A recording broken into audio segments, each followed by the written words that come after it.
Close your eyes for a moment and imagine a world without cities, without roads or farms or any trace of human civilization. Imagine stepping back through time, not just centuries or millennia, but hundreds of thousands of years, back to a world so different from ours that it might as well be another planet entirely. 400,000 years ago, Europe looked nothing like the continent you know today. Where London now sprawls across the Thames, there were dense forests and open grasslands. Where Paris sits beside the Seine, herds of wild horses thundered across ancient floodplains. The Mediterranean coastline stretched differently. Sea levels rose and fell with the rhythm of ice ages. And across this strange landscape, from the Atlantic shores to the steppes of Central Asia, a new kind of human was emerging. They weren't us. Not quite. But they weren't so different either. We call them Neanderthals, Homo neanderthalensis, and they would come to dominate Europe and Western Asia for more than 300,000 years. Think about that number. 300,000 years. Modern humans, our species, has only existed for roughly 300,000 years total. Agriculture, the foundation of everything we call civilization, is barely 10,000 years old. Writing, the technology that lets me tell you this story, is only about 5,000 years old. But Neanderthals were thriving in Ice Age Europe for longer than our entire species has existed. They survived conditions that would kill most of us within days. They adapted to a world more dangerous and more demanding than anything in recorded human history. And for most of their existence, they did it without competition from our species. They were the dominant humans of their time and place. The world they inhabited was brutal in ways difficult to comprehend from the comfort of modern life. 400,000 years ago, Earth was deep in what scientists call the Middle Pleistocene, a period defined by massive climate swings. Ice ages came and went in cycles lasting tens of thousands of years. During glacial periods, sheets of ice miles thick crept down from the Arctic, covering much of northern Europe. Temperatures plummeted. Winters lasted for months in grinding cold that could reach 40 degrees below zero or worse. But Neanderthals didn't just endure these conditions. They thrived in them. While other hominin species retreated south or went extinct, Neanderthals evolved specifically for life in the cold. Their bodies changed, their technology advanced, their social structures adapted. They became the most cold-adapted humans who ever lived. Picture the landscape they knew. During warmer interglacial periods, much of Europe was forested. Oak and beech trees stretched across valleys. Rivers ran clear and cold, teeming with fish. In these milder times, Neanderthals hunted red deer through woodland clearings and gathered nuts and berries and edible plants. Life was still hard, still dangerous, but the land provided. Then the climate would shift. Over generations, sometimes faster, the forests would thin, grasslands would spread, the cold would deepen, and the glaciers would advance, grinding down from Scandinavia, pushing south across the continent like a frozen tide. During these glacial maximums, vast stretches of Europe transformed into cold steppe, similar to modern Siberia but even harsher. Imagine endless grasslands swept by bitter winds, where only the hardiest plants survived and where winter darkness stretched for months. This was the Neanderthals' world, not the comfortable forests of interglacial warmth, but the brutal extremes of glacial Europe, and they lived there year-round. No migration to warmer climates during winter. No retreating south when the ice advanced. They stayed, they adapted, they survived. The animals they shared this landscape with were unlike anything alive today. This was the age of megafauna, when giants walked the earth. Woolly mammoths standing 13 feet tall at the shoulder and weighing 6 tons, roamed in herds across the grasslands. Woolly rhinoceroses, heavily built and irritable, grazed the steppes. Cave bears, larger than modern grizzlies, claimed the best shelters and defended them viciously. Cave lions prowled the edges of Neanderthal camps, powerful enough to bring down a full-grown horse, but the prey animals were equally impressive. Wild horses ran in herds 100 strong. Aurochs, the massive wild cattle that are ancestors to modern cows, stood 6 feet tall at the shoulder, with horns that could gore a predator to death. Red deer, reindeer, bison, ibex on the mountains. All of them adapted for cold. All of them dangerous in their own ways. And in this world of giants, Neanderthals carved out their existence. They were neither the largest predators nor the strongest prey. They were something else entirely. Humans, tool users, fire masters, hunters who succeeded not through size or speed, but through intelligence, cooperation, and an almost supernatural ability to endure. We need to talk about where Neanderthals came from because their origin story explains so much about who they were and why they evolved the way they did. The current scientific consensus, though it's constantly being refined as new fossils are discovered, suggests that Neanderthals diverged from our own lineage somewhere between 500,000 and 700,000 years ago. Our last common ancestor was probably Homo heidelbergensis, an earlier human species that lived across Africa, Europe, and Western Asia. When populations of Homo heidelbergensis in Europe became isolated from their African cousins, they began evolving separately. The European populations faced unique pressures: colder climates, longer winters, different prey animals, different diseases, and over hundreds of thousands of years, these pressures sculpted them into something new, something adapted specifically for Ice Age Europe. By 400,000 years ago, the transformation was well underway. The fossils from this period show individuals who are recognizably Neanderthal: robust skeletons, heavy bones, the characteristic prominent brow ridges, large nasal openings. These weren't accidents of evolution. Every one of these features served a purpose in the cold, harsh world they inhabited. But here's what makes this story fascinating. Neanderthals didn't just adapt biologically, they also innovated technologically. Around this same time, 400,000 years ago, we start seeing evidence of sophisticated tool use. The famous Schöningen spears from Germany, some of the oldest known hunting weapons, date to roughly this period. These weren't crude sticks. They were carefully crafted throwing spears, balanced for flight, made from spruce wood chosen for its properties. Someone had to know which trees to select, how to shape the wood, how to harden the points with fire. This required planning, knowledge passed down through generations, and the kind of abstract thinking we associate with modern human intelligence. We also see the first clear evidence of systematic fire use around this time. Not just opportunistic use of natural fires from lightning strikes, but controlled fire. Fire that was maintained, transported, used for cooking and warmth and keeping predators at bay. Mastering fire was as important as any biological adaptation, maybe more so. Because fire extended the Neanderthal day. It made winter survivable. It transformed tough raw meat into more digestible, safer food. It created a social centre where families gathered, where children learned, where the old passed on knowledge to the young. Think about what it meant to control fire 400,000 years ago. Every other predator fled from flames, but Neanderthals owned them, they fed them, they sheltered them, they carried them from camp to camp. This wasn't instinct, this was technology, passed down culturally, refined over generations, and the implications were enormous. With fire, Neanderthals could occupy caves that would otherwise belong to bears and lions. They could stay warm during brutal winters when any other primate would freeze. They could cook food, which not only made it safer but also made the calories more accessible. The human digestive system extracts more nutrition from cooked food than raw.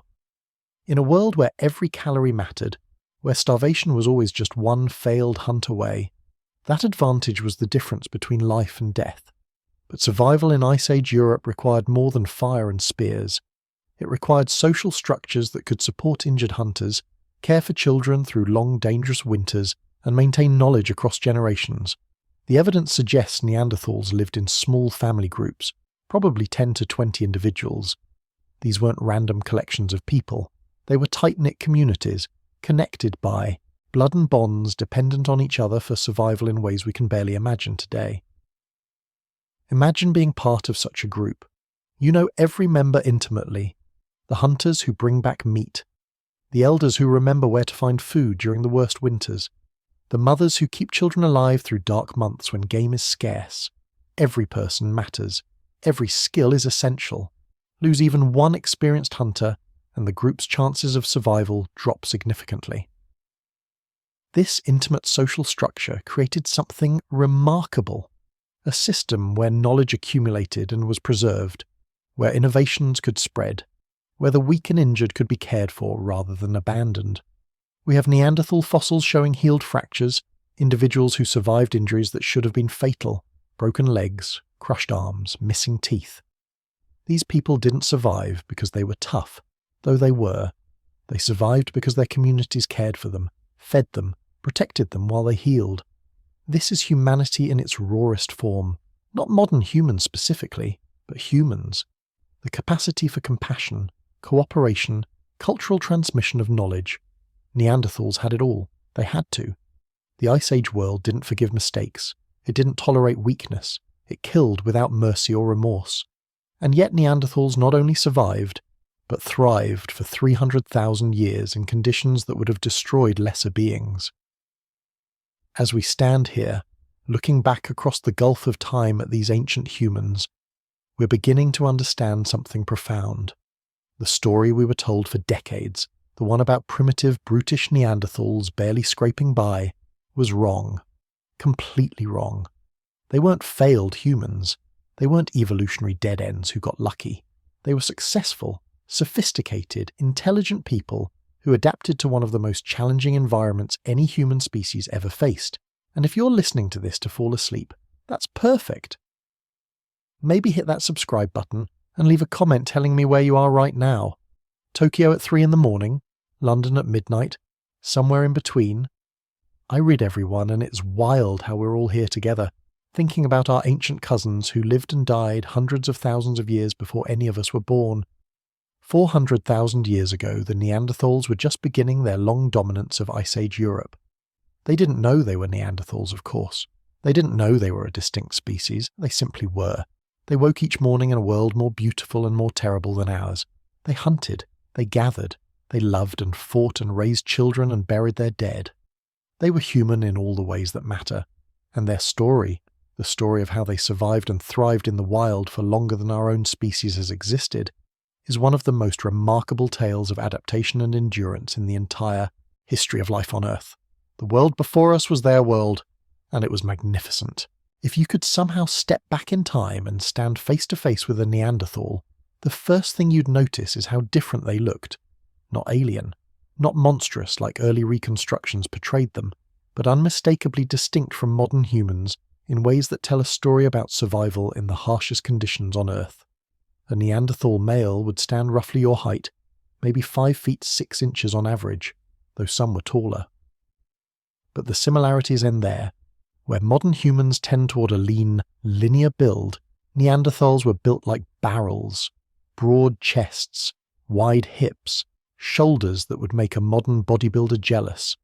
Their limbs were shorter relative to their torsos than ours, giving them a stocky, powerful appearance.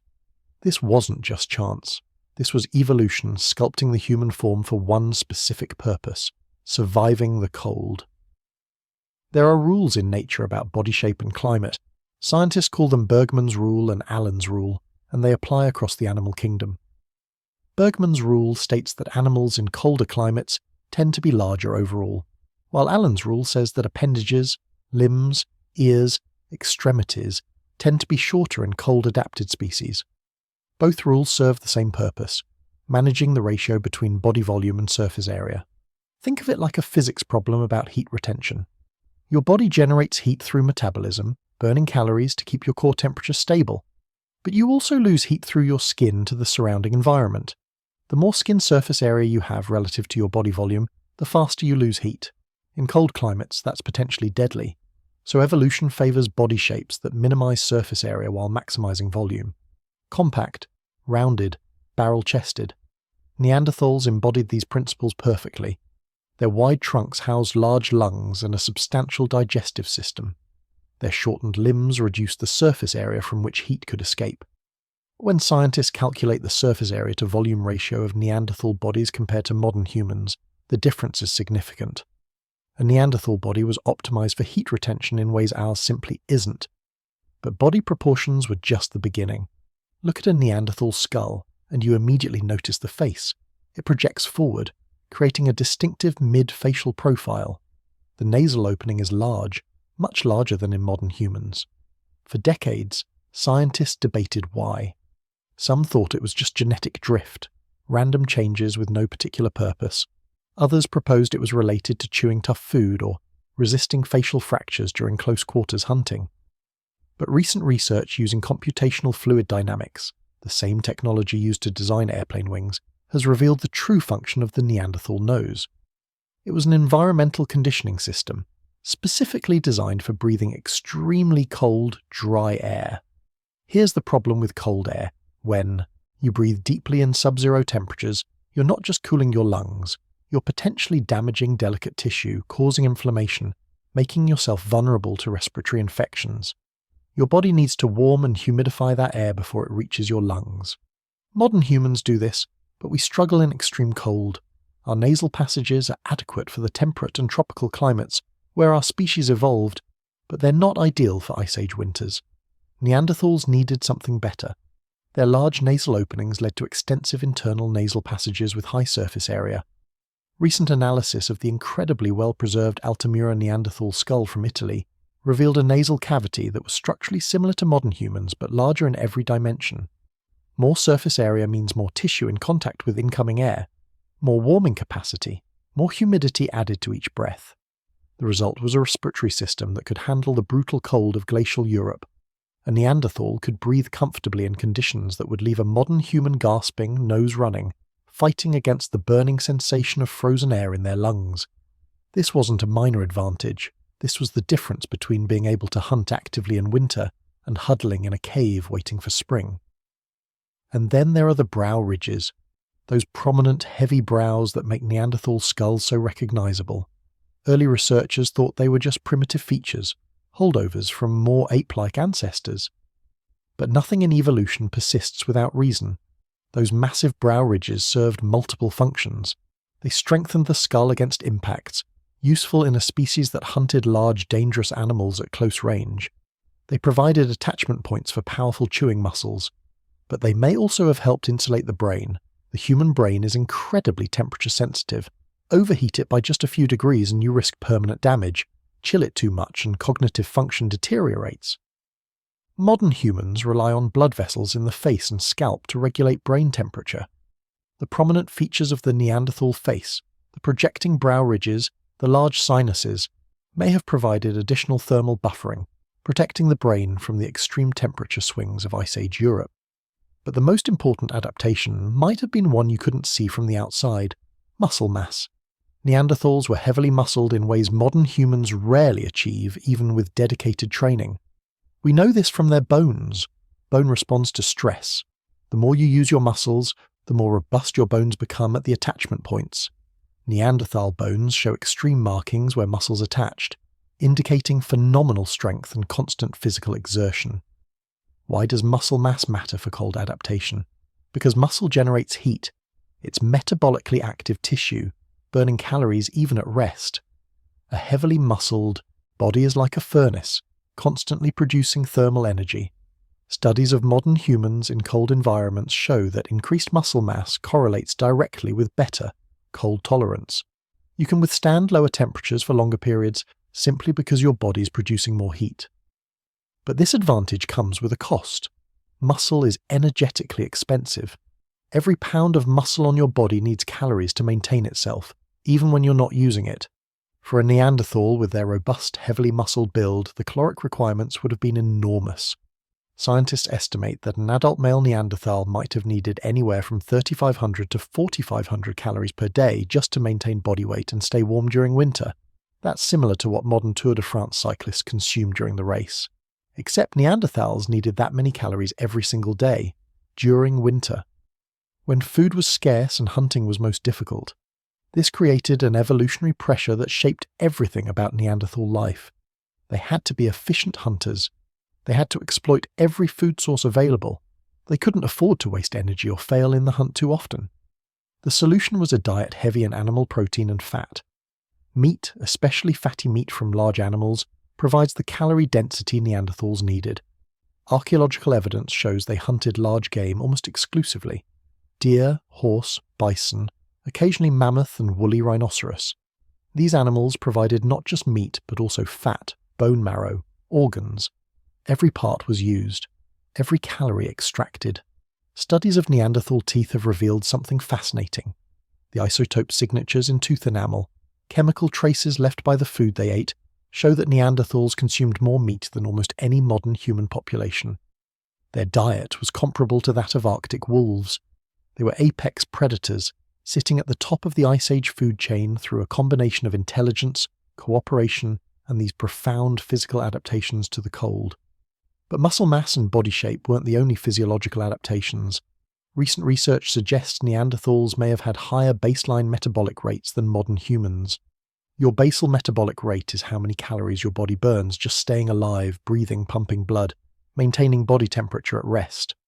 A higher BMR means more heat production, but also more food requirements. For a species living in glacial conditions, a higher metabolic rate makes sense. Your body is constantly producing heat, keeping you warm even during inactivity. The trade-off is you need more food, but if you're already hunting large game animals that provide thousands of calories per kill, the increased food requirement isn't necessarily prohibitive. There's also evidence that Neanderthals might have had more brown adipose tissue than modern humans. This is different from the white fat most of us are familiar with. Brown fat is specialized for heat production. It burns calories specifically to generate warmth, a process called non-shivering thermogenesis. Human infants have substantial amounts of brown fat to help them stay warm, but most adults lose it. Arctic-adapted peoples maintain more than populations from warmer climates. If Neanderthals had increased brown adipose tissue, and it's speculative but supported by their cold-adapted lifestyle, it would have given them another tool for temperature regulation, the ability to burn fat stores directly for heat without shivering, without expending energy through muscle activity. Just pure thermal generation to keep core temperature stable during the coldest nights. Their bodies also likely exhibited the same cold adaptations seen in modern Arctic peoples. Vasoconstriction, where blood vessels in the extremities constrict to reduce heat loss. Cold-induced vasodilation in the hands and feet. Periodic pulses of warm blood that prevent frostbite during extended cold exposure. Increased aerobic fitness, which improves overall cold tolerance. All of these are physiological responses that can develop through acclimatization, living your whole life in cold conditions. But Neanderthals went beyond just acclimatization. They evolved genetic adaptations.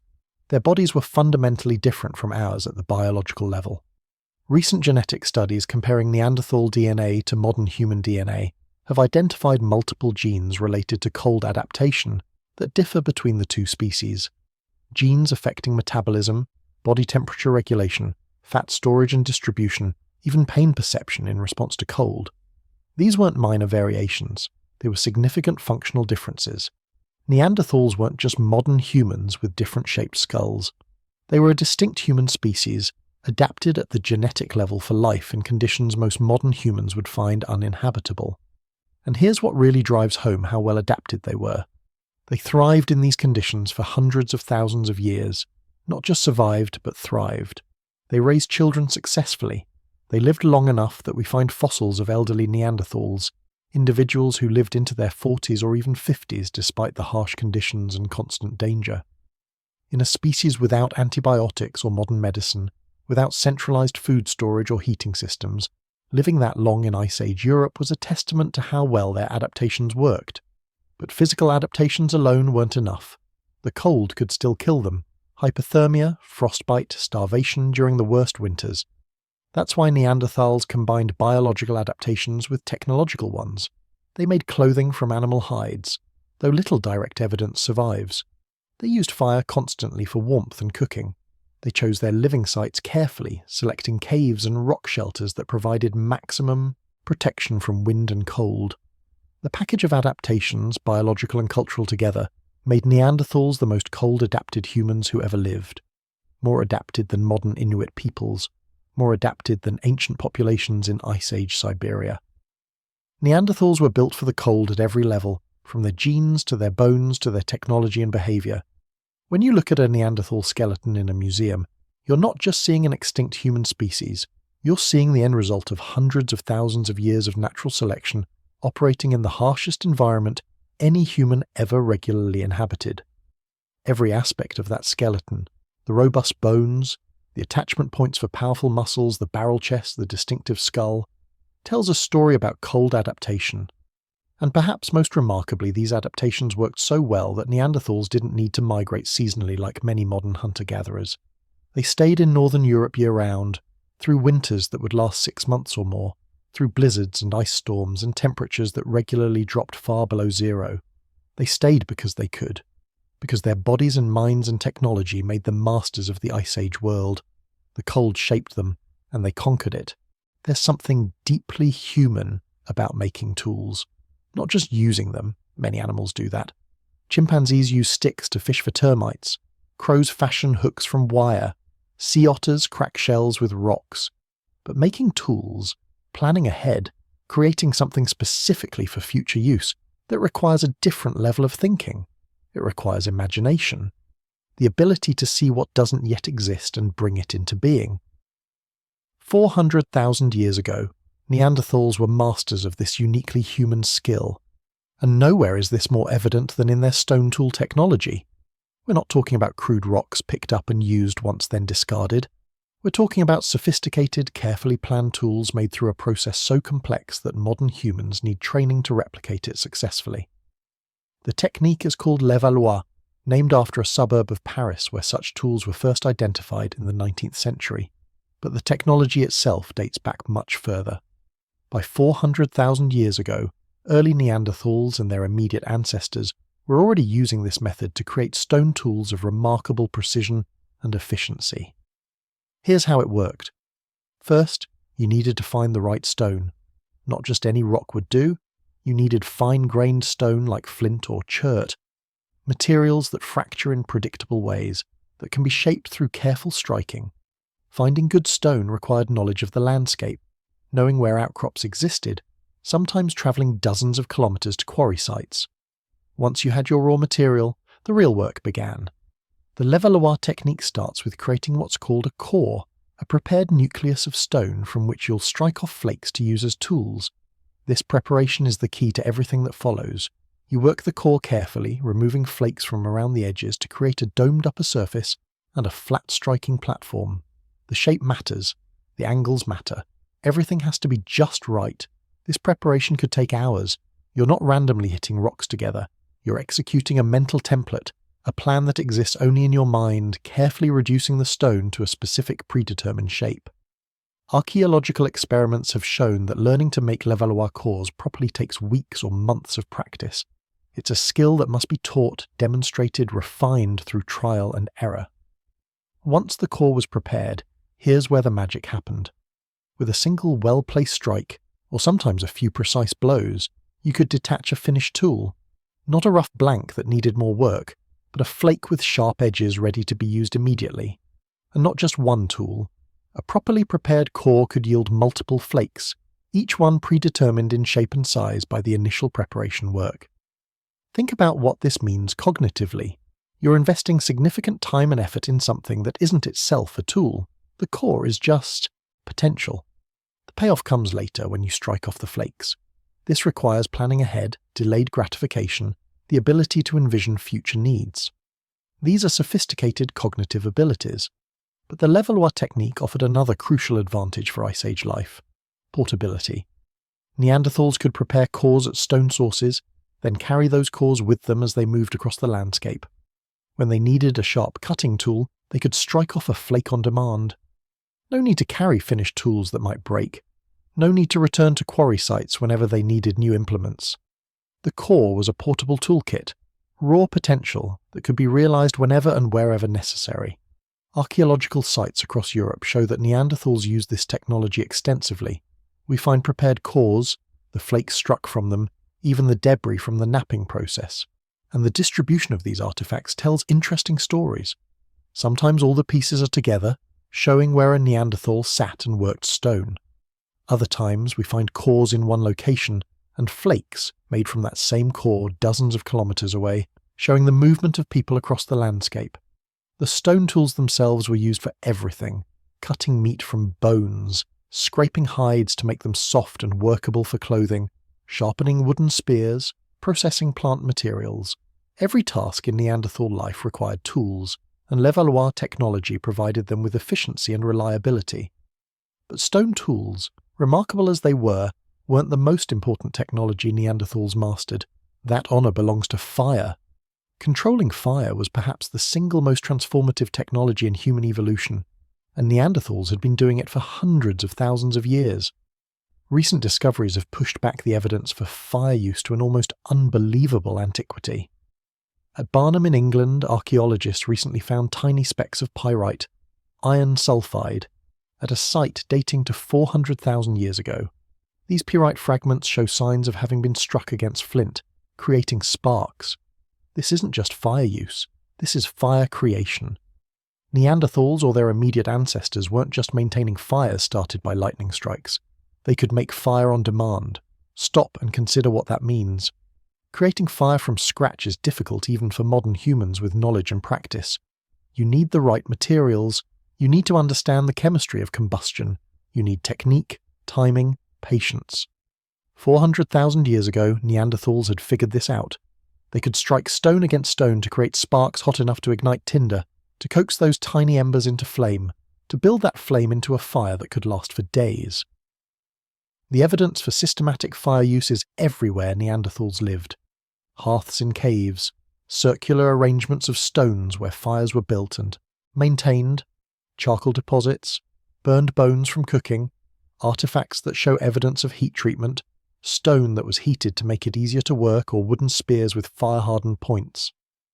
Fire changed everything about being human in Ice Age Europe. Start with the most obvious benefit: warmth. Winter nights in glacial period Europe could drop to 40 or 50 degrees below zero. Wind chills could make it even colder. Without fire, without artificial heat, surviving such temperatures would require either extreme biological adaptations or constant physical activity to generate body heat. Fire provided a third option, a technological solution that supplemented biological adaptations. A well-maintained fire in a cave or rock shelter could keep the temperature well above freezing even during the coldest nights. It meant the difference between huddling miserably, burning calories just staying alive, and resting comfortably, conserving energy for the next day's challenges. For pregnant women, for children, for injured or elderly individuals, fire could be the difference between survival and death. But fire's benefits went far beyond simple warmth. Cooking transformed the Neanderthal diet. Raw meat is difficult to digest. It's tough, requires tremendous chewing effort, and your digestive system has to work hard to break it down. Cooked meat is different. The heat denatures proteins, breaks down tough connective tissues, makes everything more digestible. You extract more calories from cooked food with less effort. In a world where every calorie counted, where obtaining food required enormous energy expenditure through hunting, this efficiency was crucial. Cooking also made food safer. Heat kills parasites, bacteria, and other pathogens that live in raw meat. Trichinosis, tapeworms, various bacterial infections that can come from eating raw or undercooked meat, all eliminated by proper cooking. Without modern medicine, these infections could be fatal. Fire was preventive healthcare, reducing disease risk from the very diet Neanderthals depended on. And it wasn't just meat. Plant foods also benefit from cooking. Some plants contain toxins that break down with heat. Others become more digestible when cooked. Roots and tubers, important fallback foods during lean times, are nearly indigestible raw, but provide significant calories when cooked. Fire expanded the range of edible foods available to Neanderthals, providing options during seasons when hunting was difficult. Fire served defensive purposes too. Large predators fear flames. Cave bears, cave lions, hyenas, wolves, all the dangerous carnivores that competed with Neanderthals for food and shelter, would avoid fire. A hearth at a cave entrance turned an otherwise vulnerable sleeping site into a fortress. It meant Neanderthals could rest without constant vigilance, could sleep through the night without fear of attack. Light was another crucial benefit. Ice Age winters at northern latitudes meant darkness for most of the day. Without artificial light, Neanderthals would be constrained to a few hours of useful activity when the sun was up. Fire extended their effective day. They could work in the evening, prepare food, make tools, maintain equipment. They could socialize, tell stories, teach children even after darkness fell. This social dimension of fire might be the most important of all. A hearth creates a gathering point, a center where the group congregates. Modern hunter-gatherer societies around the world use fire time, evening hours around the campfire, for socializing, storytelling, teaching, reinforcing social bonds.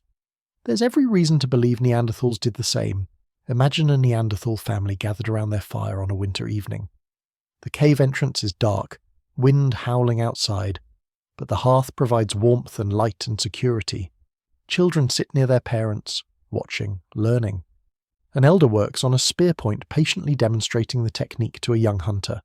Someone tends the fire, adding fuel, keeping the flame steady. Another person processes a hide, scraping away fat and tissue to make it supple. This is where culture happens, where knowledge passes from generation to generation, where children learn not just through instinct, but through teaching and observation and practice. Fire made this possible. Fire created the time and space for human culture to flourish. But controlling fire came with challenges. Fire is dangerous. It can spread. It can cause burns. It needs constant feeding, or it dies. Maintaining fire required knowledge, attention, responsibility. Someone had to tend it. Someone had to know which woods burned best, which created useful coals for cooking, which produced excessive smoke. And during certain periods, creating fire might have been difficult or impossible. Recent research on Neanderthal sites in France has revealed something puzzling. During warmer periods, there's abundant evidence of fire use, but during the coldest glacial periods, fire evidence becomes scarcer. Some researchers think this might mean Neanderthals couldn't create fire on demand, only maintain it from natural sources like lightning strikes. Since lightning is much more common in warm, stormy weather than during cold, dry glacial periods, fire would have been harder to obtain. If this interpretation is correct, and it's controversial, it raises fascinating questions. How did Neanderthals survive the coldest periods if they couldn't reliably maintain fire? Did they have other strategies we haven't discovered? Were they even more cold adapted than we realize, capable of enduring conditions that seem impossible without constant fire? Or perhaps they were better at maintaining fire than the evidence suggests. Organic materials don't preserve well. The charcoal and burned stones we find represent fire use, but they don't capture the full picture. Maybe Neanderthals were meticulous, about keeping fires alive, carrying embers from camp to camp, never letting the flames die. In traditional societies that couldn't create fire easily, maintaining a continuous fire became a sacred responsibility. Perhaps Neanderthals had similar practices. What we know for certain is that fire was central to Neanderthal life. The cave sites they occupied show hearths used repeatedly over long periods. The placement of these hearths shows planning, situated to provide maximum warmth while venting smoke, often with windbreaks of stones to protect the flames from drafts. These weren't casual fires. They were engineered solutions to the problem of surviving in cold caves. Stone tools and fire, these were the twin pillars of Neanderthal technology. Together, they enabled survival in conditions that would kill an unprotected human within hours. Stone tools provided the means to process food, work hides, create other implements. Fire provided warmth, cooked food, light, protection, and a social centre. But technology is only as good as the knowledge behind it. What really made Neanderthals successful wasn't just that they had these technologies, it was that they could transmit them across generations. A Neanderthal child grew up watching adults make tools, tend fires, process hides. They learned through observation and practice, guided by experienced teachers.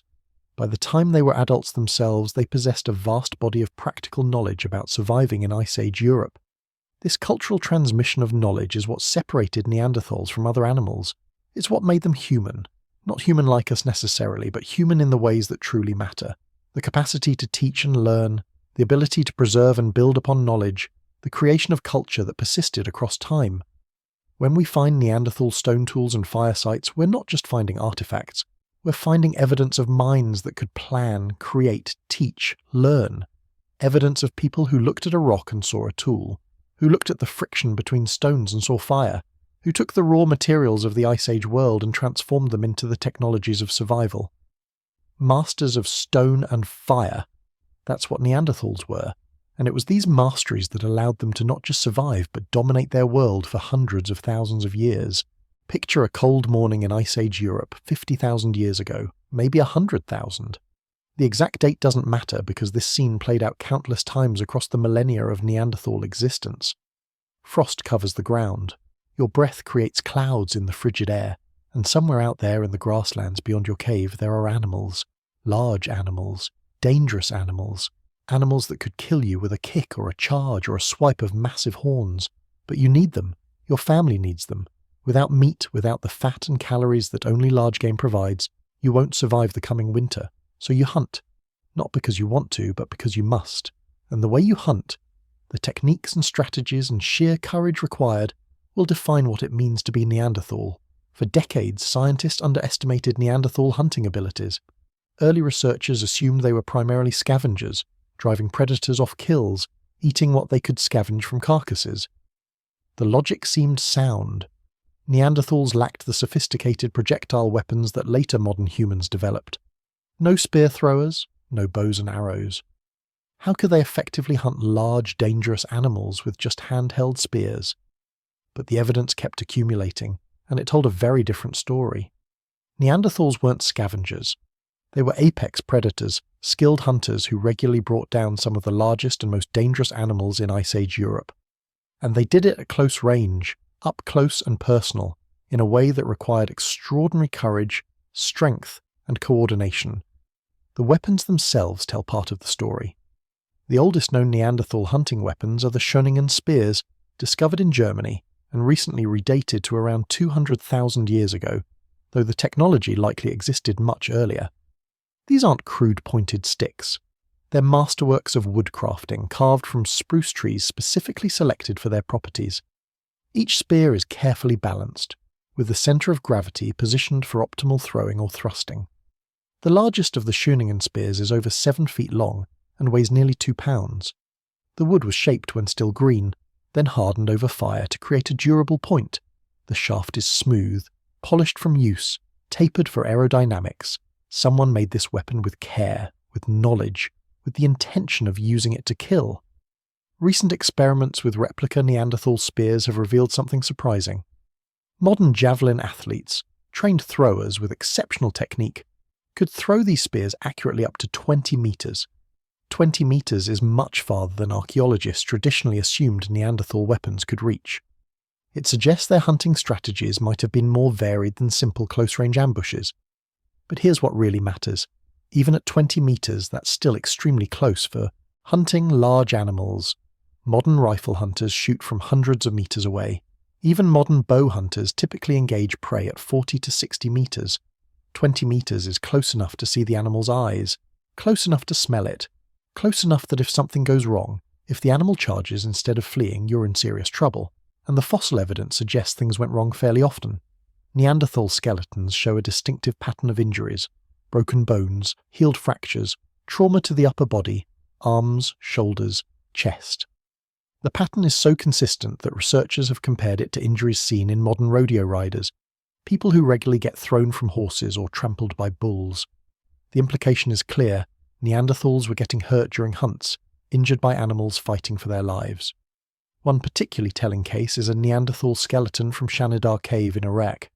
This individual, an adult male, had survived multiple serious injuries during his lifetime: a crushed eye socket, a withered arm, probably from an injury that severed nerves or damaged muscles, significant trauma to his legs. Despite all this, he lived for years after these injuries, into his 40s or 50s. Someone in his group cared for him, fed him, protected him when he couldn't hunt.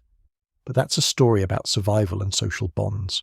The injuries themselves tell us about hunting, about getting close enough to dangerous animals that you risk being gored, trampled, kicked, or charged. This was the reality of Neanderthal hunting. It wasn't safe. It wasn't distant or detached. It was intimate, violent, and often deadly. So how did they do it? How did Neanderthals successfully hunt megafauna with such primitive weapons? The answer lies in strategy, cooperation, and intimate knowledge of animal behavior. They were ambush hunters, but sophisticated ones, using terrain and teamwork to overcome the disadvantages of their weapons. The best evidence comes from a site called Neumark Nord in Germany. Here, archaeologists found the bones of fallow deer dating to 120,000 years ago. 2 of these deer bones, a pelvis and a scapula, have distinctive holes punched through them. The holes are circular, clean-edged, clearly made by something sharp and powerful. By recreating the scenario with replica spears and modern deer carcasses, researchers proved these holes were made by Neanderthal spears thrust at close range. The deer at Neumark Nord weren't just casually killed.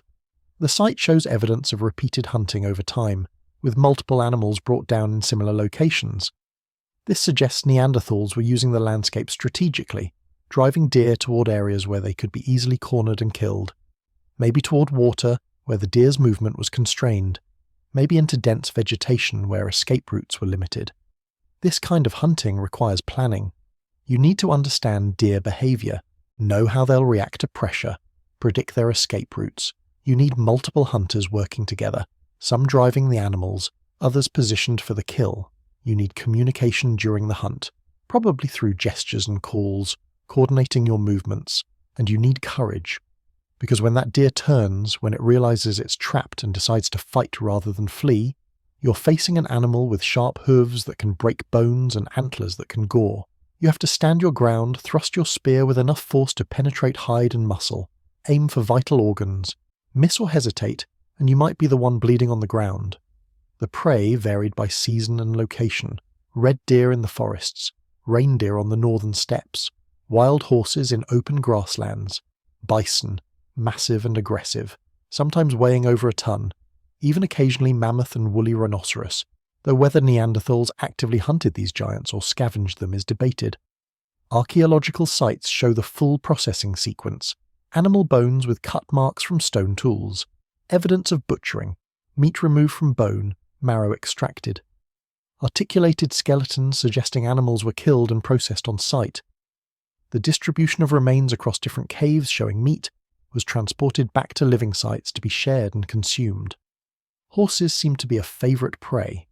At several sites, including Schöningen, where the famous spears were found, there's evidence of mass horse kills. Dozens of horses hunted over time at the same location. The scenario archaeologists envision is Neanderthals using natural features like lake edges to trap horse herds, then moving in for close-range kills. Horses are fast in open terrain but vulnerable when cornered in water or mud. The hunting success rate would have been variable. Modern hunter-gatherers typically succeed on only a fraction of their hunts. Some estimates suggest less than half of hunting attempts result in kills. For Neanderthals, with their close-range weapons and dangerous prey, the success rate might have been even lower, which means they had to hunt constantly, trying again and again, risking injury each time, because the alternative was starvation, and hunting wasn't a male-only activity. While we can't know for certain how Neanderthals divided labour, the physical evidence suggests that all able-bodied adults participated in obtaining food. Women's skeletons show similar injury patterns to men's, suggesting they too engaged in dangerous activities. In small groups where every person matters, everyone who could contribute probably did.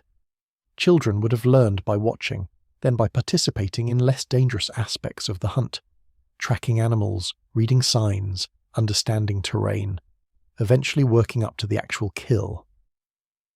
By the time a Neanderthal reached adulthood, they would have years of experience, intimate knowledge of prey behaviour, practice skill with weapons. But even with all this skill and knowledge, hunting remained extraordinarily dangerous.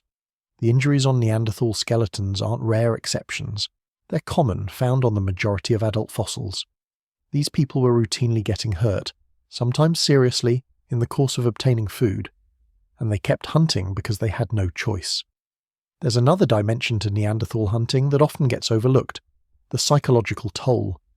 Modern soldiers sometimes describe combat as long periods of boredom punctuated by moments of terror. Hunting large, dangerous animals at close range must have been similar. You spend hours, maybe days tracking, waiting, planning. Then suddenly you're face to face with an animal that outweighs you, can outrun you, and has every reason to kill you if it can. The adrenaline surge, the fear, the moment of truth when you commit to the attack, knowing you might not survive if something goes wrong. This happened not once or twice in a Neanderthal's lifetime, but regularly, repeatedly, every time the group needed food, which was often. The psychological resilience required to face that fear again and again, to push through and do what needed doing. That's a form of courage we rarely acknowledge. And sometimes things went catastrophically wrong. Some Neanderthal injuries show evidence of having been fatal or near fatal. Crushed skulls, broken spines, puncture wounds in vital areas. These individuals didn't survive to heal. They died during the hunt or shortly after. Their bodies were brought back and sometimes buried, but they were gone, killed by the very prey they were trying to kill. Yet the others kept hunting, because they had to. Because in the Ice Age world there was no alternative, no crops to harvest, no stored food that would last all winter, just the constant need for calories and the animals that could provide them. So Neanderthals hunted generation after generation, facing the same dangers, accepting the same risks. Recent analysis has also revealed that Neanderthals occasionally hunted smaller game, rabbits, birds, sometimes fish when near water. This shows flexibility, opportunism, the ability to adapt to what was available. During lean times when large game was scarce, smaller animals could keep a family alive. But these smaller prey provided far fewer calories per successful hunt, meaning you needed more of them, more time and energy spent hunting for less return. The archaeological record also hints at possible communal hunts, larger-scale operations involving multiple family groups. When prey animals migrated in large herds, when opportunity presented itself, perhaps several Neanderthal groups would cooperate for a major hunt. This would require even more sophisticated coordination and social organization, but the potential payoff, dozens of animals killed in a short period, enough meat to feed multiple families for weeks, might have been worth the organizational challenge. Storage was an issue though.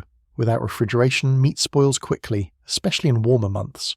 Neanderthals probably used various preservation techniques, smoking meat over fires, drying it in the sun. In winter, the frozen landscape itself became a freezer where cached meat could last for months. But in summer, fresh kills had to be consumed quickly or preserved somehow. This created pressure to hunt regularly rather than attempting to store large quantities. The tool assemblages at hunting sites tell their own stories. Stone scrapers for processing hides, cutting tools for butchering, heavy choppers for breaking bones to extract marrow. Every part of the animal was used, meat for food, hides for clothing and shelter, bones for tools, sinew for binding. Nothing wasted because nothing could be wasted. And through it all, Neanderthals were learning. Each hunt taught lessons. This animal charges when cornered. That one flees toward water. This technique works. That one gets you killed. Knowledge accumulated, refined, passed down. Young hunters learned from experienced ones. Mistakes that proved fatal were remembered by survivors, their lessons incorporated into the collective knowledge of the group. The hunt defined Neanderthal life in ways difficult for modern humans to comprehend. It was the primary activity, the central focus, the thing that determined whether the group survived or died. Hunting success meant full bellies, warm hides, tools made from bone. Hunting failure meant hunger, cold, desperation. Everything else, all the other aspects of Neanderthal culture and society existed in service to this fundamental need to obtain food. When we find Neanderthal spears and animal bones with cut marks, we're not just finding artifacts of ancient hunting, we're finding evidence of courage, of skill developed over lifetimes, of knowledge preserved across generations, of humans facing death regularly and pushing forward anyway because survival demanded it. The hunt made them what they were, shaped their bodies through the injuries they sustained, shaped their societies through the cooperation required, shaped their cultures through the knowledge they maintained. Apex predators. That's what Neanderthals were, not through size or speed or natural weapons, but through intelligence, strategy, and a willingness to face danger that would make most modern humans blanch. They hunted the largest, most dangerous animals of the Ice Age, and for 300,000 years they won far more often than they lost. For over 160 years since the first Neanderthal fossils were unearthed in Germany's Neander Valley, we've wondered about their social lives. How did they organize themselves? Did they live in tight-knit families or loose associations? Were they caring and cooperative or brutish and solitary? The bones could tell us about their bodies, the tools about their technology, but social structure that remained frustratingly invisible, until recently. In 2 caves in the Altai Mountains of southern Siberia, Russian archaeologists made discoveries that would finally let us peer into the intimate social world of a Neanderthal community. And what they found changes everything we thought we knew about how these ancient humans lived.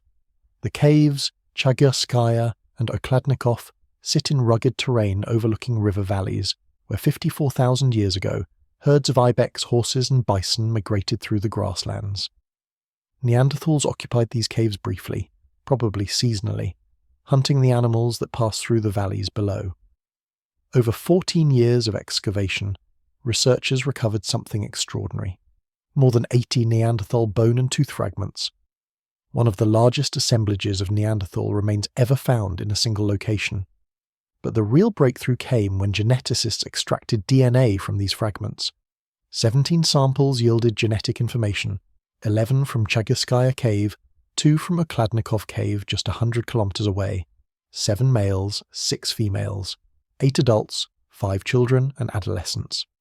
And for the first time in the history of paleoanthropology, researchers could analyze the genetic relationships within an actual Neanderthal community.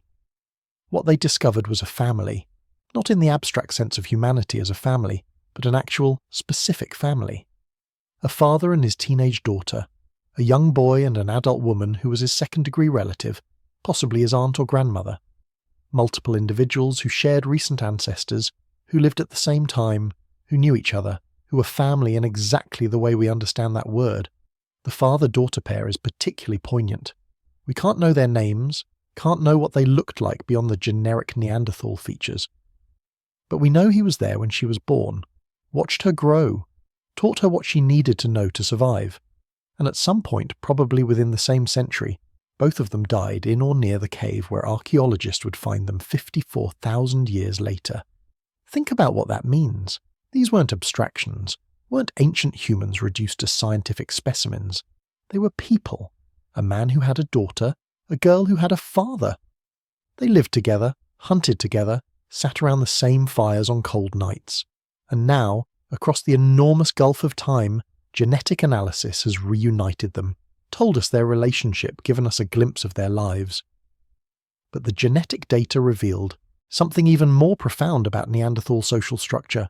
The Chagaskaya community showed extremely low genetic diversity, so low that geneticists estimate the entire group consisted of only 10 to 20 individuals. This is smaller than any known modern human population, ancient or contemporary. Its genetic diversity comparable to endangered species on the verge of extinction, like mountain gorillas. 10 to 20 people. That was the community. Everyone knew everyone intimately. Every birth mattered. Every death was a tragedy that reduced the group's chances of survival. There were no strangers, no distant relatives you saw occasionally.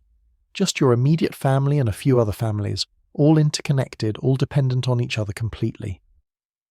The genetic data also revealed how these small communities connected to others.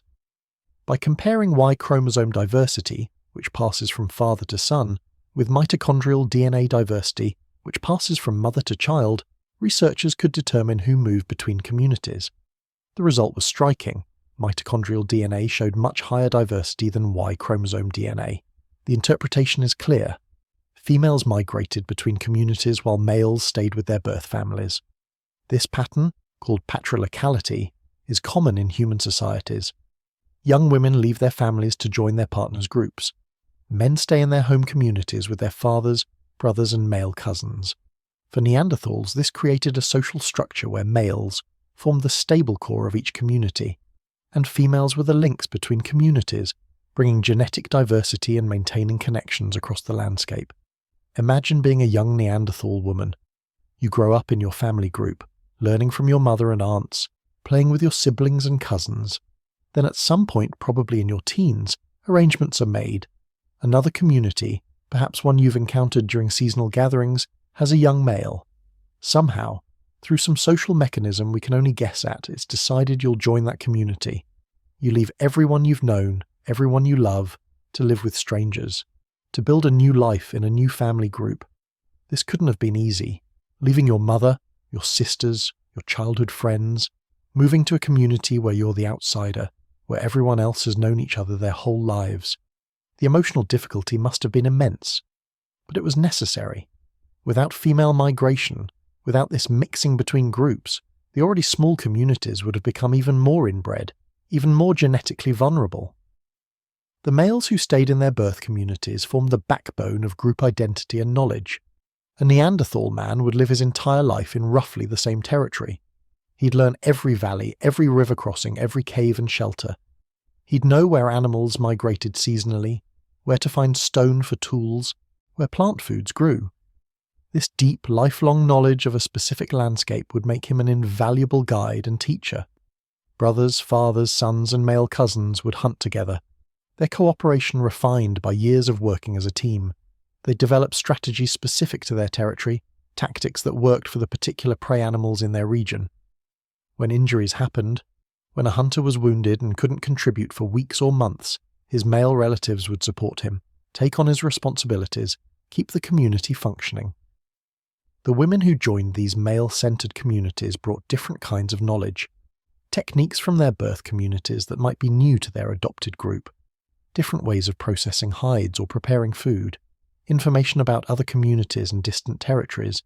They became living bridges between groups, maintaining social connections even after they'd physically moved. But small group size created vulnerability.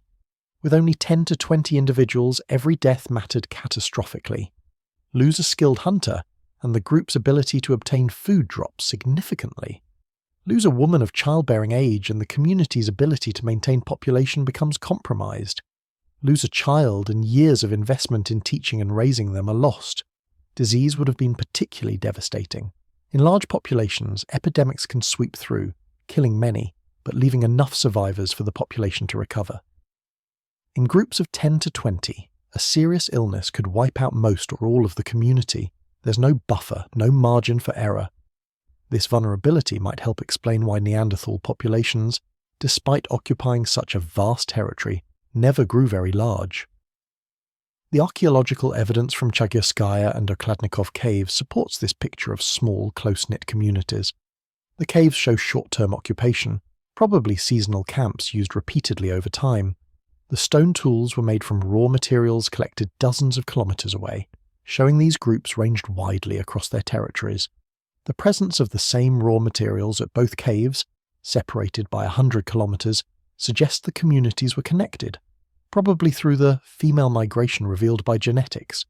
The animal bones show what they were hunting: ibex, horses, bison, and other large game. The butchery patterns indicate they were processing entire animals, not just scavenging choice cuts. The distribution of remains suggests meat was shared throughout the community, not hoarded by individuals. This communal sharing would have been essential in groups so small. When every person matters, you can't afford to let anyone starve.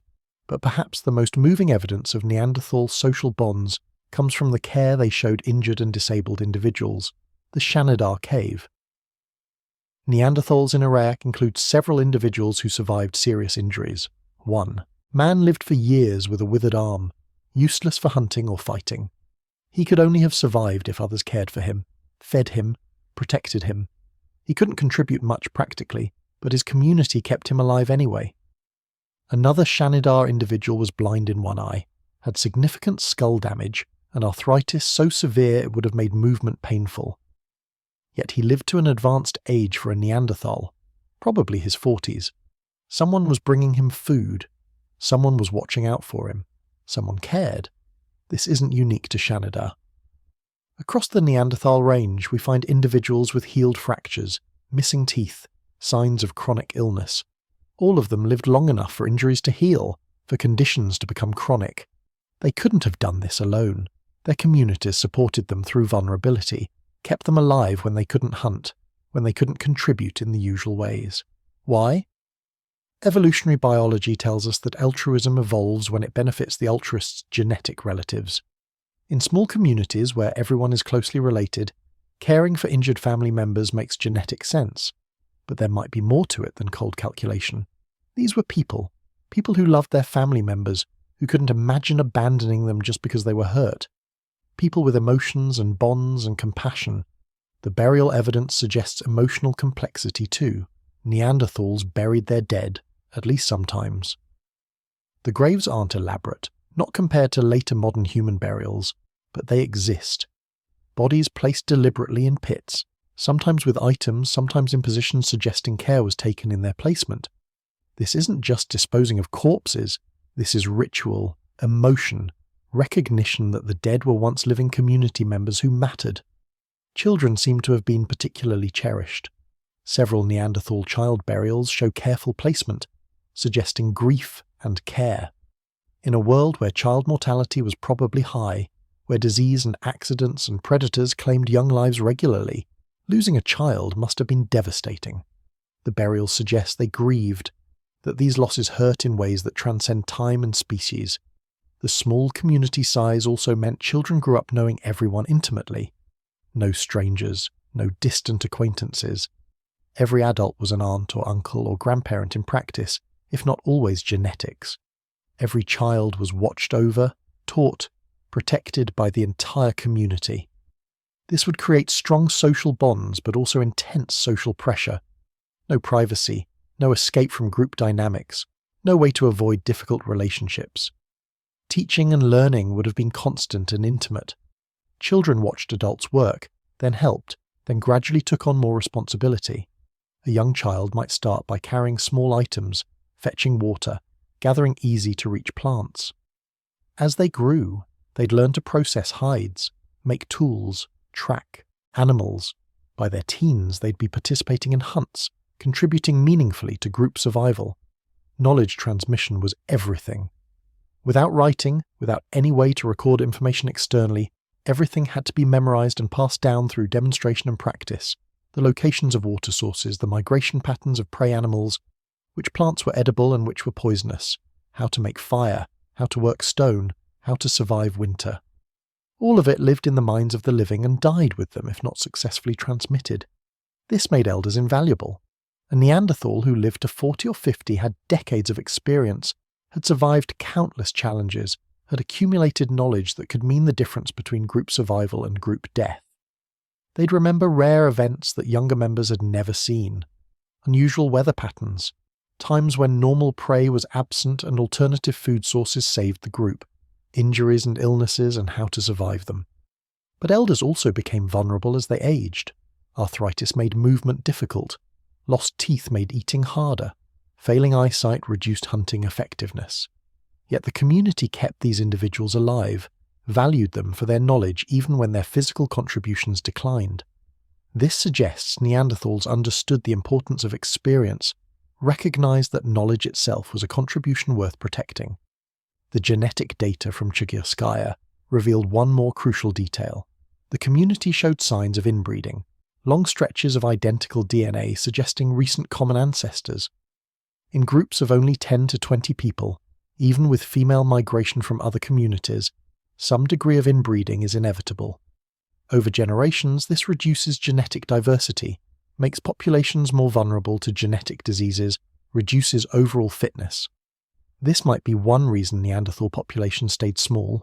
The social structure that kept communities viable on a day-to-day basis.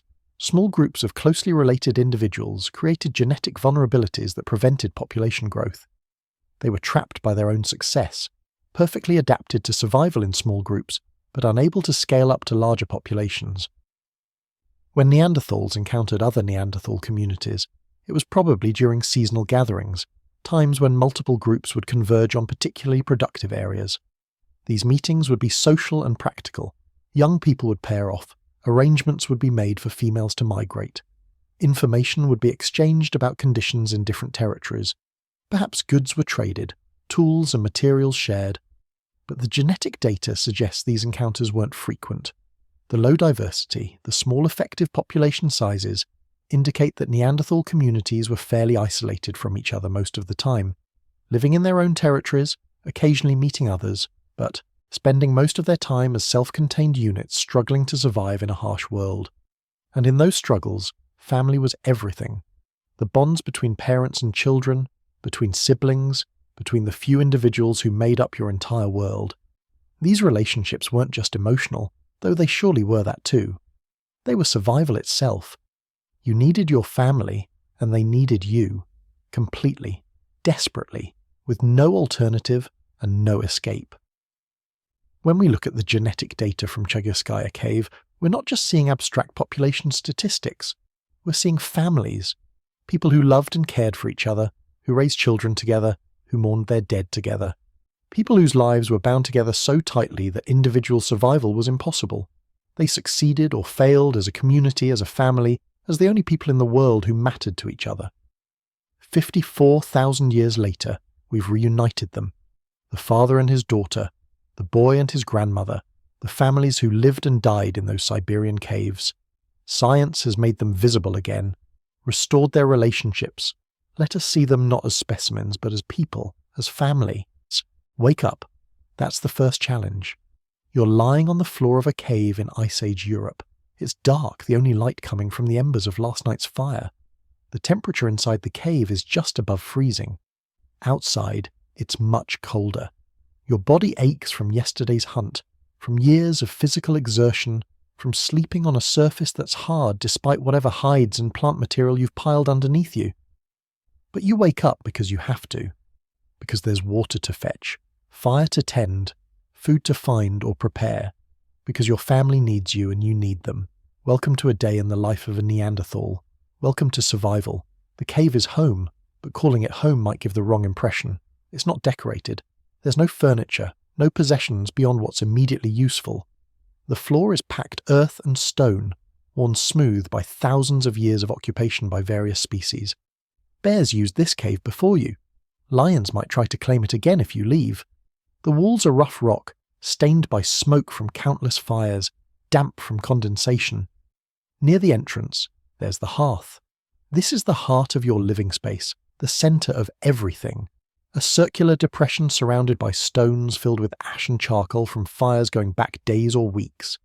Keeping this fire alive is a constant responsibility. Someone fed it during the night, woke periodically to add fuel, made sure it never died completely. Because starting a new fire is difficult, time-consuming, not guaranteed to succeed. Better to maintain what you have. You rise, your joints protesting. How old are you? Maybe 25, maybe 30. In Neanderthal terms, that's middle-aged. Most don't live past 40. Your body shows it.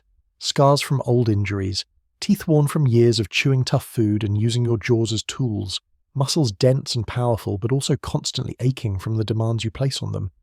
The others are waking too. Your mate, your children if you have them, your parents if they're still alive, siblings, cousins. In a group of 10 to 20 people, privacy doesn't exist. You sleep in the same space, work in the same space, live your entire life in constant company. There are no doors to close, no separate rooms, no way to be truly alone except by leaving the cave entirely. Water is the first necessity. The cave needs to be near water or it's not livable. Humans need roughly 2 litres of water per day just for basic survival, more when physically active. Your group needs 20 to 40 litres daily. Someone, probably the younger individuals, takes containers made from animal bladders or large shells and heads to the stream or spring. This is routine but not safe. Predators drink from the same water sources. You stay alert, move quickly, return to the safety of the group as fast as possible. While water is being fetched, others tend the fire, adding fuel, the right kind of wood that burns steady and hot without too much, smoke, different woods for different purposes. Some burn fast and hot for cooking. Others burn slow and long for overnight warmth. You know every tree in your territory, know which ones make the best fires, where to find them. This knowledge is survival. Food is the constant concern. What you eat today was probably killed or gathered yesterday or the day before. Fresh meat spoils quickly except in winter when the cold preserves it. If there's meat, it needs to be processed, cut into portions, some cooked immediately, some smoked over the fire to preserve it for a few more days. Bones cracked open for marrow, the rich fatty tissue inside that provides crucial calories. Nothing is wasted. Everything edible is consumed. If there's no fresh meat, if the last hunt was unsuccessful or the meat is gone, you eat what's available. Dried meat from previous kills if you have it. Plants, though there aren't many edible ones during winter. Roots dug from frozen ground. Nuts stored from autumn if any remain. Fish if you're near water and can catch them. During the leanest times, you might go days with very little food, your body burning its fat reserves, your belly aching with hunger. Children are taught while working. A young girl watches her mother scrape a hide, learning the technique. How to hold the scraper, what angle works best, how to remove fat and tissue without damaging the skin. She tries it herself, clumsy at first, gradually improving. Her mother corrects her, demonstrates again, patient because this knowledge must be passed down or it's lost forever. A boy accompanies the men to check snares or traps. These are simple devices, nooses made from plant fibre or animal sinew, set on game trails where rabbits or other small animals pass. Sometimes they're successful, often they're empty. But checking them is routine, a daily task that occasionally provides food with minimal effort. The boy learns where to set traps, how to read animal signs, how to move quietly through the landscape. Hide processing is constant work and crucial to survival. Every animal killed provides not just meat but a skin that can become clothing, shelter material, or bedding. But fresh hides are stiff, will rot if not treated properly. Processing takes days. First, scraping away fat and tissue, then treating the hide, probably with a mixture of animal brains, which contain oils that soften the leather, working it, stretching it, sometimes smoking it to further preserve and soften it. This work falls to everyone, but probably especially to women and older children. It's time-consuming, but not as dangerous as hunting. You can do it near the cave where you're relatively safe, and the result is essential. Clothing that keeps you warm, hides to sleep on, material to create shelters or windbreaks. Without this work, without processed hides, winter would be deadly. Tool maintenance is another daily task. Stone tools chip and break with use. Wooden spears split or lose their points. Everything needs constant repair or replacement. You sit near the fire with a core of stone, striking off new flakes when needed, or you work a piece of wood, shaping a new spear shaft, smoothing it, hardening the point in the fire. Your hands know these tasks intimately. You could do them half asleep, you have done them half asleep. Social interactions are constant and complex. In a group this small, everyone knows everyone too well. Tensions arise, personalities clash. Someone is lazy or takes more than their share or causes problems. But you can't just leave, can't find new friends or move to a different community. These people are your survival. You need them regardless of whether you like them. So conflicts are managed, tensions smoothed over, compromises reached. The alternative is the group fracturing, and in Ice Age Europe, being alone is death. Language, though we can't know what Neanderthal speech sounded like, would have been essential. Warning calls when predators approached, coordination during hunts, teaching children, telling stories around the fire.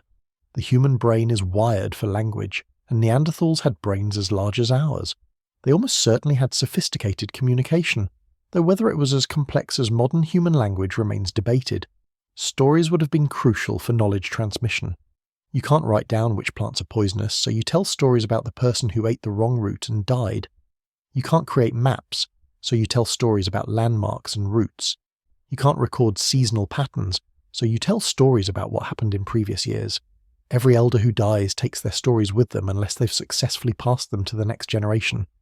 Around midday, if there's hunting to be done, the hunters leave. Not everyone goes. Some stay to protect the cave, to watch children, to continue the endless work of processing food and materials. The hunters might be gone for hours, might not return until dark. Their families wait, worry, hope. Because unsuccessful hunts mean hunger, and dangerous hunts mean potential injury or death. For those who stay, the work continues. Gathering firewood is constant. You need enormous amounts to keep a fire going day and night. In winter, when you're inside most of the time, when the fire must burn continuously for warmth, you might burn through several armfuls of wood every day. Finding it, carrying it back, stacking it near the cave, making sure you always have enough. It's exhausting but necessary. Plant foods, when available, are gathered by those who stay near camp. Edible roots, nuts, berries in season, mushrooms, bird eggs if you can find nests. These foods supplement meat and provide essential nutrients. But plant gathering in Ice Age Europe, especially during cold months, yielded far less than in warmer climates. You might search for hours and find very little. Still, you search because even small amounts help. Grooming is social and practical. Neanderthals probably had body lice, parasites that live in clothing and hair. Picking through each other's hair, removing lice and their eggs, was part of daily routine. This served a practical purpose, reducing parasite load, but it was also social bonding. Quiet time spent with family, touch and attention that reinforced relationships. Afternoon fades into evening. The hunters return, successful or not. If successful, there's meat to process. Butchering that continues into the night by firelight. Everyone participates. Even children help, learning by doing. The cave fills with the smell of cooking meat, with the sounds of work and conversation, with the warmth of fire and bodies gathered close. If the hunt failed, the mood is different, quieter, more worried. How many days since the last successful hunt? How much food remains? These calculations are constant, the arithmetic of survival. Too many failed hunts in a row and the group is in serious trouble. Evening is when the group truly comes together. Work continues but at a slower pace. There's time for stories, for teaching, for simply sitting together. Children play near the fire, their games teaching skills they'll need as adults. Stalking invisible prey, throwing rocks at targets, wrestling that builds strength and coordination. Even play serves survival. The fire is built up for the night, more fuel added, positioned to burn long and slow. In winter, this fire is the only thing standing between you and hypothermia. It must last until morning, or someone must wake periodically to tend it. This responsibility rotates, everyone taking turns, no one getting full nights of uninterrupted sleep. As darkness falls completely, the cave becomes an island of light in a black world. Beyond the fire's glow, the night is absolute. No moon is bright enough to truly illuminate the landscape under heavy clouds. No stars penetrate thick tree cover, just darkness, and in that darkness, the sounds of predators, howling wolves, the distinctive cough of a lion, the rustling that might be a bear or might be the wind. You sleep, but not deeply, never deeply. Part of your brain stays alert, listening for threats, ready to wake fully if something approaches. This is the sleep pattern humans evolved over millions of years, the sleep of prey animals who can't afford to be completely unconscious. Deep sleep is a modern luxury, a consequence of secure buildings and locked doors. Neanderthals couldn't afford it. Children sleep close to parents, multiple bodies huddled together for warmth and security. In the coldest part of winter, everyone might sleep in a tight group sharing body heat, covering themselves with every hide the group possesses. Individual comfort doesn't matter. Group survival does. You press close to people you might not particularly like because being cold is worse than being uncomfortable. And then, too soon, it's morning again. The fire has burned low. Someone needs to add fuel. Water must be fetched. Food must be found or prepared. The cycle begins again, identical to yesterday, identical to tomorrow. Day after day, week after week, month after month. This is life. This is all there is. But there are variations, seasonal changes that alter everything. Summer means longer days, more plant foods, easier hunting. You can range farther from the cave, spend nights in temporary shelters, follow game animals on multi-day hunts. The group might split temporarily, some staying at the main cave, others exploring distant territories. Life is still hard, but less desperately so than in winter. Autumn means preparing for winter, gathering nuts and storing them in the driest part of the cave, hunting intensively, trying to build up food reserves, processing extra hides for the cold months ahead. There's urgency in autumn, knowledge that winter is coming, and you're never quite prepared enough. Winter means confinement, huddling in the cave for weeks at a time when blizzards make venturing outside deadly. Darkness for most of each day, constant cold that seeps into bones and never quite leaves. Burning through your stored food and wondering if it will last. Watching children grow thin, watching elders weaken. Surviving winter was Neanderthals' greatest challenge, the season that killed the vulnerable and tested the strong. Spring means relief and danger. The snow melts, prey animals return, plant foods start growing again. But it's also when food reserves are lowest, when you've survived winter but are weakened by months of limited food. Spring killed many who'd made it through winter's worst, taking them when they thought they'd survived. Through it all, through every season and every challenge, daily life continues. Wake up, tend fire, find food, process materials, teach children, maintain tools, stay alive. No weekends, no vacations, no retirement. Just the endless cycle of survival until injury or illness or age or simple bad luck brings it to an end. This was how Neanderthals lived for 300,000 years. Not comfortably, not easily, but effectively. They made it work through knowledge and cooperation and sheer stubborn endurance. Day after day in a world that tried constantly to kill them, they woke up and kept going because that's what humans do. That's what we've always done. For most of the time since their discovery, Neanderthals have been portrayed as the losers of human evolution. Primitive, brutish, intellectually inferior to modern humans. The very word Neanderthal became an insult, a way to call someone stupid or uncivilized. This narrative was comfortable for us. It made our species seem superior, made our survival and their extinction seem inevitable and justified. But the narrative was wrong. Completely, fundamentally wrong. And over the last few decades, as evidence has accumulated, as new discoveries have forced us to reconsider our assumptions, a very different picture has emerged. Neanderthals weren't brutish primitives. They were sophisticated, intelligent humans with cognitive abilities that rivaled and in some ways exceeded those of the early modern humans. They had culture, art, symbolic thought, and emotional complexity. They were, in every way that truly matters, people. Let's start with the most basic measure: brain size. Neanderthal brains were not smaller than modern human brains. In fact, they were slightly larger on average. An adult Neanderthal brain ranged from about 1200 to 1750 cubic centimeters. Modern human brains average about 1300 to 1400 cubic centimeters. The largest Neanderthal brains exceeded the largest modern human brains. Now, brain size alone doesn't determine intelligence. Structure matters, organization matters, but there's no evidence Neanderthal brains were somehow inferior in organization. They had the same basic structures we have: a large frontal cortex for planning and decision-making, well-developed temporal lobes for memory and language processing, everything you'd need for complex thought, abstract reasoning, and sophisticated social behavior. The archaeological evidence tells us what they did with those brains, and it's impressive. We've already discussed their Levallois stone tool technology, which required planning, visualization of future needs, and the ability to execute complex motor sequences, but that's just the beginning.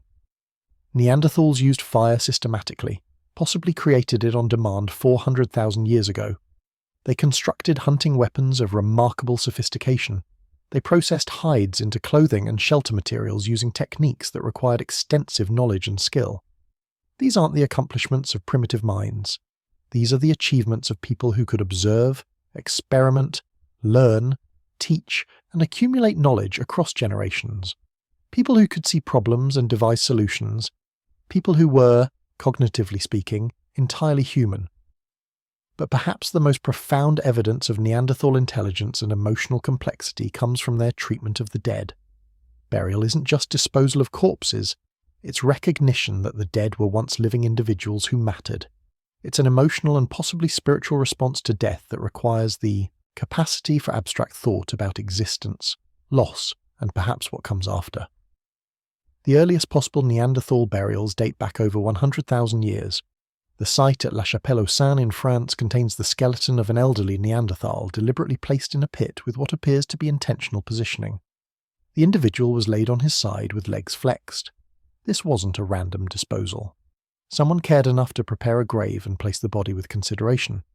At Shanidar Cave in Iraq, several Neanderthal burials show even more intriguing evidence.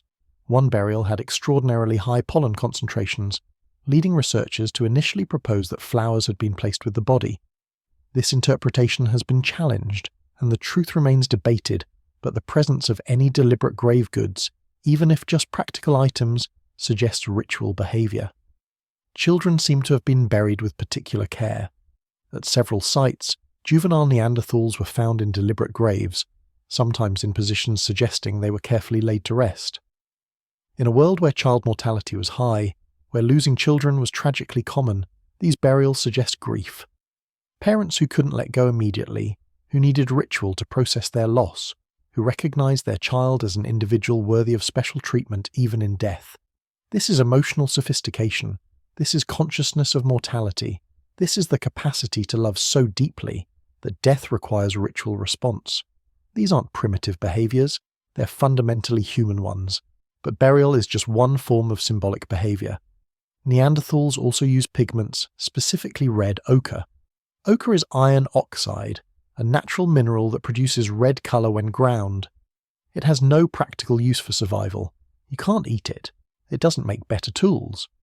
But humans have used ochre for symbolic purposes for hundreds of thousands of years, and Neanderthals were no exception. At multiple Neanderthal sites, archaeologists have found ochre chunks showing evidence of grinding and processing. At some sites, shells perforated for use as pendants have ochre stains. This suggests Neanderthals were decorating themselves, creating body art, using colour for aesthetic or social purposes. Why? We can't know for certain, but the behaviour implies self-awareness, social signalling, concern with appearance and identity. These are human preoccupations requiring abstract thought about self and society. Cave art has been more controversial. For years, all cave art in Europe was attributed to modern humans. Neanderthals were assumed incapable of creating art. But recent redating of cave paintings using uranium-thorium dating has revealed something remarkable. Some cave art in Spain, simple geometric patterns and hand stencils, dates to at least 64,000 years ago. Modern humans hadn't arrived in Europe yet. The artist had to be Neanderthals. The art isn't elaborate. No cave paintings of animals like those at Lascaux or Altamira that were definitely made by modern humans tens of thousands of years later. But the geometric patterns and handprints demonstrate symbolic thought, the ability to create something purely for aesthetic or communicative purposes, and the cognitive leap required to represent something visually on a wall. Even more intriguing are recent discoveries of structures. At Bruniquel Cave in France, 276 metres into the cave system where no natural light reaches, someone arranged 400 pieces of broken stalagmites into circular structures. The formations are clearly deliberate, not natural. They required planning, coordination, light sources to work that deep in the cave, and some purpose that made the enormous effort worthwhile. The structures date to 176,000 years ago. No modern humans in Europe. This had to be Neanderthals. But why? What purpose could these structures serve? We don't know. Some researchers suggest ritual significance. Others propose more practical explanations. But regardless of purpose, the behaviour demonstrates capacity for complex planning, cooperation, and motivation beyond immediate survival needs. Then there's evidence of symbolic personal ornaments. At several Neanderthal sites, researchers have found eagle talons with cut marks and grooves, suggesting they were worn as pendants or arranged as a necklace. Eagle talons aren't easy to obtain. Eagles are dangerous, their talons are weapons. Acquiring them requires either killing eagles, which is difficult and dangerous, or scavenging them, which requires luck. Either way, someone wanted these talons enough to go to considerable effort. Why? Eagles hold no practical value. You can't eat talons. They're not useful tools, but they're impressive, distinctive, aesthetically striking. In many cultures, eagle parts symbolize power, hunting prowess, connection to the sky. We can't know what Neanderthal eagle talons meant, but the fact that they were specially processed and worn suggests symbolic significance. Musical instruments might also have existed, though the evidence is contentious. A bare femur from Divyabab Cave in Slovenia has what appear to be deliberately made holes, potentially a flute. If authentic, it would be the oldest known musical instrument, made by Neanderthals 60,000 years ago. Critics argue the holes could be from carnivore teeth, that they're not actually instrument holes, but some researchers maintain they're too regular, too precisely placed to be natural damage. Whether or not Neanderthals made flutes, the possibility raises fascinating questions about their cognitive and cultural lives. Music requires abstract thought, pattern recognition, aesthetic sense. It's pure culture, serving no survival purpose but enriching life emotionally and socially. If Neanderthals had music, they had an inner life of remarkable complexity. Language is perhaps the most important question about Neanderthal cognition. Did they speak? Could they communicate with the same complexity as modern humans? The anatomy suggests yes. Neanderthals had the descended larynx that enables the full range of human speech sounds. Their hyoid bone, which anchors tongue muscles, is shaped like ours. The hypoglossal canal in their skull, through which the nerve-controlling tongue movement passes, is human-sized. They also possess the FOXP2 gene variant associated with speech in modern humans. This gene doesn't cause language alone, but it's necessary for the fine motor control required for speech. Neanderthals had our version, not the version found in chimpanzees or other great apes. But anatomy and genetics only tell us they could speak. Did they? The complexity of their behaviour suggests yes. Coordinating hunts requires communication beyond simple gestures. Teaching stone tool technology requires the ability to explain abstract concepts. Passing down knowledge about seasonal patterns, about which plants are edible, about how to process hides.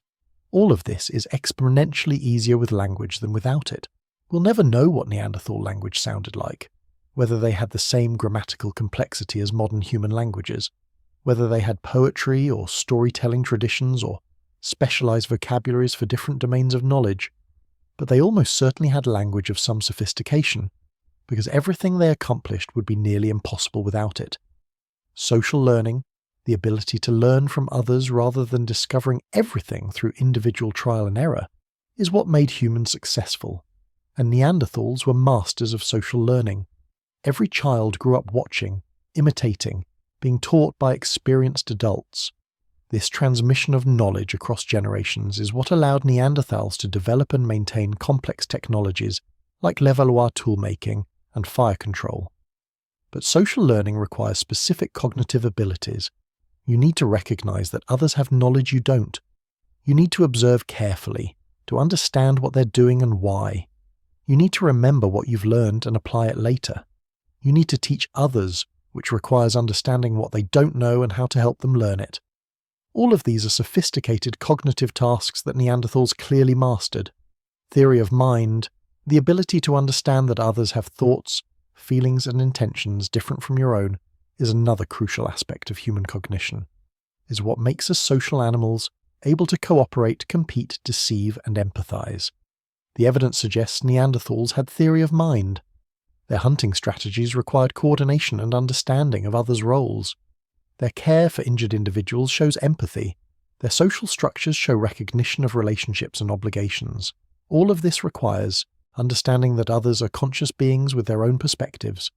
Planning depth, the ability to think far ahead and work toward distant goals, is another mark of human intelligence. Modern humans can work for years toward goals, delaying gratification, coordinating complex multi-step processes. Neanderthals demonstrated significant planning depth. Creating Levallois cores at stone sources to carry for later use shows planning hours or days ahead. Seasonal preparation for winter shows planning months ahead. The long-term maintenance of group territories shows planning across years or even lifetimes. But perhaps most remarkably, Neanderthals showed flexibility and innovation in response to challenges.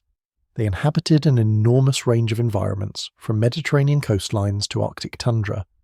Each environment required different strategies, different knowledge, different adaptations, and Neanderthals succeeded in all of them, suggesting they could observe new situations, devise new solutions, and transmit those solutions to others. When Neanderthals encountered coastal environments, they learned to exploit marine resources. Shell middens show they collected and ate shellfish.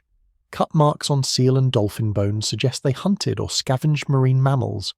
This wasn't instinctive. This was learning, experimentation, the development of new strategies for new environments. In mountainous regions, they hunted ibex, nimble animals that live on steep terrain where hunting is challenging. In open steppes, they adapted to hunting horses and bison. In forests, they took deer and boar. Each environment, each prey species, required different techniques, and Neanderthals mastered them all. The stereotype of Neanderthals as unable to innovate, as locked into rigid behaviours, is contradicted by evidence of technological change over time. Neanderthal tools evolved. Their hunting strategies became more sophisticated. They developed regional variations, different techniques and styles in different territories, suggesting cultural transmission of a locally adapted knowledge. This is culture in the anthropological sense. Not high culture, not art and literature and philosophy, but culture as shared learned behaviour that varies between groups and changes over time. Neanderthals had culture. They had traditions, local knowledge, techniques passed down through generations and modified by each generation to fit their circumstances. When we compare Neanderthal cognition to modern human cognition, the differences are subtle rather than fundamental. Yes, modern humans eventually developed more sophisticated projectile weapons. Yes, we created more elaborate art and symbolic systems. Yes, we built larger social networks and eventually agricultural civilizations. But the cognitive foundations, the capacity for language and abstract thought and cultural transmission and innovation, Neanderthals had all of that. They weren't primitive precursors to real humanity. They were fully human in cognition, just a different branch of the human family tree, and their intelligence, their culture, their emotional complexity allowed them to survive for 300,000 years in some of the most challenging environments humans ever inhabited. When a Neanderthal looked at the night sky, they saw the same stars we do. When they held their children, they felt the same love we feel. When they mourned their dead, they experienced the same grief. When they solved problems, they used the same cognitive processes we use. They were us in the ways that matter most. Different in detail, but human in essence. and that's what makes their extinction so poignant. These weren't failed experiments, evolutionary dead ends that couldn't compete. They were successful, intelligent people who thrived for hundreds of thousands of years. They had culture, knowledge, emotions, bonds. They were people. And then, relatively suddenly, they were gone. But before they disappeared, they left us something. A gift in our DNA. When Neanderthals and modern humans met, they didn't just compete. They also interbred. And now, tens of thousands of years later, most people of non-African descent carry Neanderthal DNA. Usually around 2% of their genome. Which means Neanderthals aren't entirely extinct. Part of them lives on in us, in the genes they pass down to children born from unions between their people and ours, intelligence and culture, abstract thought and emotional depth, the capacity to create, teach, learn, love, grieve, hope. Neanderthals had it all. They were human, different, yes, distinct, certainly, but human in every way that truly defines what humanity means. Survival in Ice Age Europe wasn't just about finding food or avoiding predators. It was about enduring an environment that wanted to kill you in 100 different ways. The cold that could freeze exposed flesh in minutes. The wet that could soak through inadequate clothing and steal your body heat until hypothermia shut down your organs. The wind that could drop temperatures far below what the thermometer said. The elements themselves were enemies, constant and merciless. Neanderthals faced these enemies for 300,000 years, and they won, not through a single adaptation, but through a comprehensive suite of strategies that combined biology, technology, and behavior into a complete survival system. They didn't just endure the cold, they mastered it. We've already discussed their biological adaptations, the barrel chest and shortened limbs, the large nose for conditioning cold air, the muscle mass that generated heat. But these adaptations alone weren't enough. Biology could reduce the challenge, but technology and behavior had to complete the solution. And nowhere is this more evident than in clothing. Direct evidence of Neanderthal clothing doesn't exist. Organic materials like leather and plant fibers decay completely over thousands of years, let alone hundreds of thousands. No Neanderthal garments survive in the archaeological record. But indirect evidence is overwhelming. Neanderthals lived in climates where naked humans would die of exposure within hours. Therefore, they must have had clothing. The question isn't whether, but what kind. The tools provide clues. At numerous Neanderthal sites, archaeologists find specialized scrapers, stone tools with particular edge angles perfect for removing fat and tissue from hides. These hide processing tools are so common, so standardized, that they represent a developed technology, refined over generations. Someone was processing huge numbers of animal hides, working them until they were supple and usable. The process would have been labor-intensive. Fresh hides are stiff, will rot if not properly treated. First, scraping away all the fat and tissue, a job that could take hours per hide. Then treating the hide with something to prevent decay and soften the leather. Neanderthals probably used animal brains, which contain oils perfect for tanning. Every animal has just enough brains to tan its own hide, a fact traditional tanners have known for millennia. Then working the hide, stretching it, manipulating it, until it becomes soft and pliable, possibly smoking it over fires to further preserve it and make it water-resistant. The entire process from fresh hide to finished leather could take days of work. But the result was material that could be fashioned into clothing, and clothing was survival. What did Neanderthal clothing look like? We can only speculate, but it probably wasn't elaborate. Simple cloaks or capes wrapped around the body, leg coverings, maybe tied with sinew or plant, fibre, foot coverings of some kind, essential for travelling through snow and across frozen ground, head coverings to prevent heat loss through the scalp, possibly hand coverings for the worst weather, though hands needed to remain functional for tool use. Evidence from one Neanderthal site suggests possible footwear. At Cova Foradada in Spain, researchers found what might be plant fibre cords dating to 50,000 years ago, preserved under exceptional conditions. If Neanderthals were making cordage, twisted fibres strong enough to bind or tie things, they could have been making sewn garments or tied footwear. But here's a crucial challenge: keeping clothing dry. Wet clothing is worse than no clothing in cold conditions. Water conducts heat away from the body 25 times faster than air. Get your clothes soaked, especially in near freezing temperatures, and you're in serious danger of hypothermia. Modern waterproof fabrics solve this problem. Neanderthals had no such technology. Recent experimental archaeology has explored this problem. Researchers tried various methods ancient peoples might have used to waterproof hides.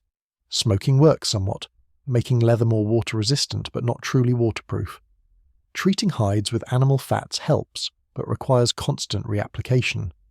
Some plant resins can create a waterproof coating, but require specific materials and considerable processing time. The conclusion is sobering. Neanderthals probably couldn't make truly waterproof clothing. In rain or wet snow, their garments would eventually soak through. This created significant risk. During the coldest months, wet clothing could be a death sentence. The only solution was avoiding getting wet, staying in shelter during the worst weather, moving quickly when caught in precipitation, having multiple sets of clothing to change into. This constraint may have influenced Neanderthal behavior more than we realize. Evidence suggests Neanderthals had smaller ranging territories than modern humans. They stayed closer to their primary living sites, traveled less widely than contemporary modern human populations. This might reflect the limitations of their clothing technology. You can't range as widely if you risk hypothermia every time you encounter rain. Shelter selection was equally critical. Not every cave or rock overhang makes a viable living site. You need protection from wind and precipitation. You need a space large enough for your group, but small enough to retain warmth from fires and bodies. You need good ventilation so smoke doesn't accumulate, but not so much airflow that you can't maintain temperature. You need to be near water, but not so close that spring floods threaten you. And you need to be able to defend the shelter from other predators who want the same space. Archaeological evidence shows Neanderthals chose their living sites carefully. The caves and rock shelters where we find their remains show repeated occupation over thousands of years. These were known good sites, possibly passed down through generations as part of group territorial knowledge. This cave has a south-facing entrance that catches winter sun. That rock overhang provides shelter, but stays dry. This location is near the migration route game animals use in autumn. Inside shelters, Neanderthals engineered their environment. Hearths were positioned strategically, providing maximum warmth while allowing smoke to vent. At some sites, researchers have found stones arranged as windbreaks near cave entrances, protecting the interior from drafts.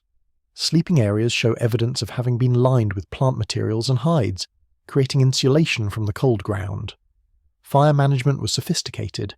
Different fires for different purposes. Large fires for warmth on the coldest nights. Smaller cooking fires that didn't overheat the cave. Smoky fires to cure hides or preserve meat. Cleaner burning fires when smoke needed to be minimized. All of this required knowledge of wood types, fire building techniques, and careful attention to detail. But even with clothing, shelter, and fire, physiological responses to cold remained essential. Modern humans living in Arctic conditions show various cold adaptations that Neanderthals probably shared or exceeded. Vasoconstriction, where blood vessels in extremities constrict to preserve core temperature. This reduces blood flow to hands and feet, keeping them colder but protecting vital organs. The problem with prolonged vasoconstriction is tissue damage. Reduced blood flow for too long can cause frostbite, where cells actually freeze and die. Modern Arctic peoples show a response called cold-induced vasodilation. After extended vasoconstriction, blood vessels periodically dilate, sending warm blood to extremities in pulses. This prevents frostbite while still maintaining overall core temperature regulation. Neanderthals, living for hundreds of thousands of years in cold climates, probably developed this response through both genetic adaptation and acclimatization. Their bodies would have been tuned for cold tolerance in ways ours aren't. Children growing up in the cold would develop enhanced tolerance through developmental adaptation. Adults living continuously in cold conditions would show improved cold response through acclimatization. Brown adipose tissue, specialized fat that burns calories specifically to generate heat, was likely more prevalent in Neanderthals than in modern humans from tropical regions. Modern Arctic peoples show increased brown fat compared to those from warmer climates. Neanderthals, cold adapted for hundreds of thousands of years, probably had substantial brown fat reserves that could be activated during cold exposure to generate warmth without shivering. Metabolic rate was another variable. Modern humans in cold climates show elevated basal metabolic rates, burning more calories at rest to maintain body temperature. This comes at a cost. You need more food, but it provides constant heat generation. Neanderthal metabolic rates were probably high, both from their substantial muscle mass and from cold adaptation. This partly explains their enormous caloric requirements. But high metabolism creates a vicious cycle. You need more food to fuel the metabolism that keeps you warm, but obtaining food in winter requires going out into the cold, expending energy, getting colder. Every hunt is a gamble, spending calories in hopes of obtaining more calories than you spend. Fail too many times in a row, and you're in an energy deficit you can't escape. Seasonal challenges were dramatic. Summer brought relief, but also different problems. Overheating became a risk when exerting yourself in full clothing. Parasites became more active. Food spoiled faster, but at least plant foods were available. Hunting was easier, and you weren't constantly fighting the cold. Autumn was preparation time, hunting intensively, processing and storing as much food as possible, gathering nuts and any other foods that could be stored, making sure you had enough processed hides for winter clothing and bedding, reinforcing shelter sites, gathering massive quantities of firewood. Everything done in the knowledge that winter was coming, and you were never quite ready enough. Winter was the crucible. Months of cold, darkness, and scarcity. Game animals were harder to find, having migrated or gone into semi-dormancy. Plant foods were essentially non-existent. You survived on stored foods and whatever you could hunt, rationing carefully, hoping it would last. Children and elderly were most vulnerable. Pregnant women faced enormous challenges, trying to nourish a growing fetus when they themselves were probably undernourished. Spring brought hope but also crisis. This was when stored foods ran out, when the weakest members of the group who'd survived winter finally succumbed. The transition from winter to spring, when you're weakened from months of limited food, but the environment hasn't yet become productive, was perhaps the deadliest time. Many who'd made it through winter's worst died in spring. Weather extremes created acute dangers. Blizzards could trap you in your shelter for days, unable to hunt or gather, burning through firewood at an alarming rate. Ice storms coated everything in impenetrable frozen layers, made travel impossible, killed animals by preventing them from accessing food. Early season cold snaps caught you unprepared with summer clothing and inadequate food stores. Floods from spring melt or autumn storms could destroy shelters, force groups to relocate, drown cached food supplies. Lightning could start wildfires that swept across the landscape, destroying resources and threatening lives. Volcanic eruptions, though rare, could darken skies and alter climate for years, creating mini ice ages within the larger ice age. Throughout all of this, Neanderthals persisted. They adapted their behavior to conditions. During the worst weather, they stayed in shelter, emerging only when absolutely necessary. During favorable conditions, they ranged widely, exploiting opportunities while they lasted. They shared risk across the group, with successful hunters sharing food, with everyone contributing to group survival according to their abilities. Knowledge was critical, knowing when seasonal transitions typically occurred, remembering where to find resources during lean times, understanding weather signs that warned of approaching storms. This knowledge was maintained through oral tradition, elders teaching younger members, stories that encoded practical information in memorable forms. Risk management was constant, balancing the need for food against the danger of hunting in bad conditions, deciding when to stay in shelter and go hungry, versus when to venture out into dangerous weather, choosing which animals to pursue, weighing the potential calories against the risk of injury or death. Every decision had life or death implications. Social cohesion became essential during the hardest times. When food was scarce, the temptation to hoard must have been strong. But in groups of 10 to 20 people, everyone knew what everyone else had. Sharing wasn't just morality, it was enforced by social pressure and the knowledge that you might need others' help later. Groups that fractured over resource disputes probably didn't survive. Those that maintained cooperation through the worst times endured. The psychological toll of winter survival is rarely discussed, but must have been enormous. Months of darkness, cold, and hunger. Watching children cry from hunger, knowing you have nothing to give them. Seeing elderly members weaken, knowing they probably won't survive to spring. The constant anxiety about whether stored food would last, whether the next hunt would succeed, whether the cold would claim someone you loved. Depression, what we might call seasonal affective disorder, must have been common during the darkest months. The lack of sunlight alone would cause it. Combined with hunger, cold, and confinement, the psychological challenge rivaled the physical one. How Neanderthals coped, we can only speculate. Storytelling, social bonding, perhaps rituals or beliefs that gave meaning to suffering.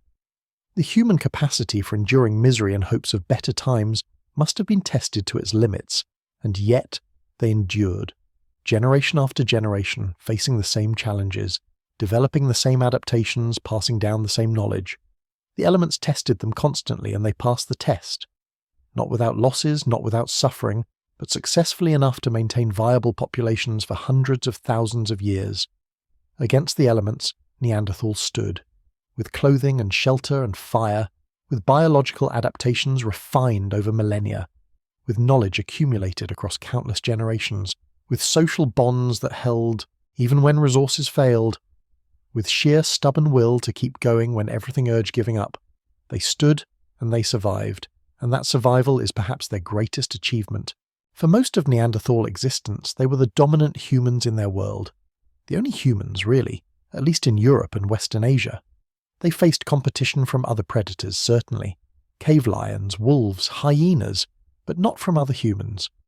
That changed around 60,000 years ago when small groups of modern humans, our direct ancestors, began moving out of Africa and into territories Neanderthals had occupied for hundreds of thousands of years.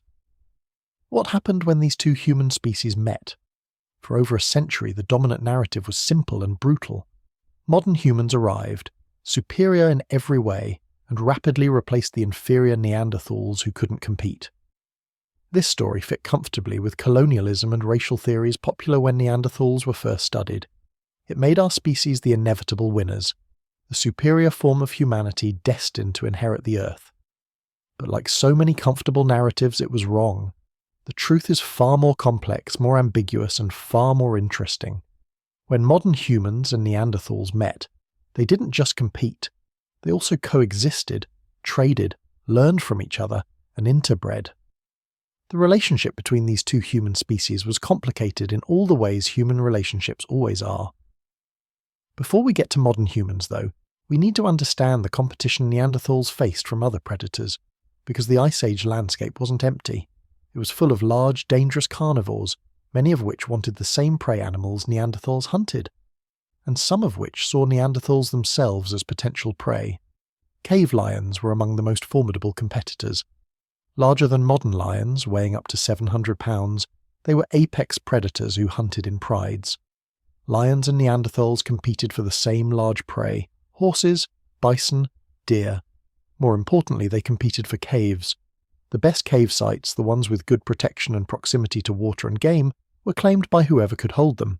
Sometimes that was Neanderthals, sometimes that was lions. Evidence suggests violent encounters. At least one Neanderthal skeleton shows evidence of being attacked by a large carnivore, possibly a cave lion. The pattern of injuries matches what you'd expect from being mauled. The individual survived initially, the wounds started healing, but infection or other complications probably killed them eventually. This wasn't an isolated incident. Living in a world with cave lions meant constant danger, constant awareness that at any moment you might have to defend yourself or flee. Hyenas were different, but equally dangerous competitors. Hyenas are scavengers, but also effective hunters. They travel in clans, can drive predators off kills through sheer numbers, and have jaws powerful enough to crush bones. Neanderthals and hyenas probably encountered each other regularly at kill sites. Who won those encounters probably depended on numbers. A single Neanderthal versus a clan of hyenas would lose. A group of Neanderthals versus a few hyenas could drive them off.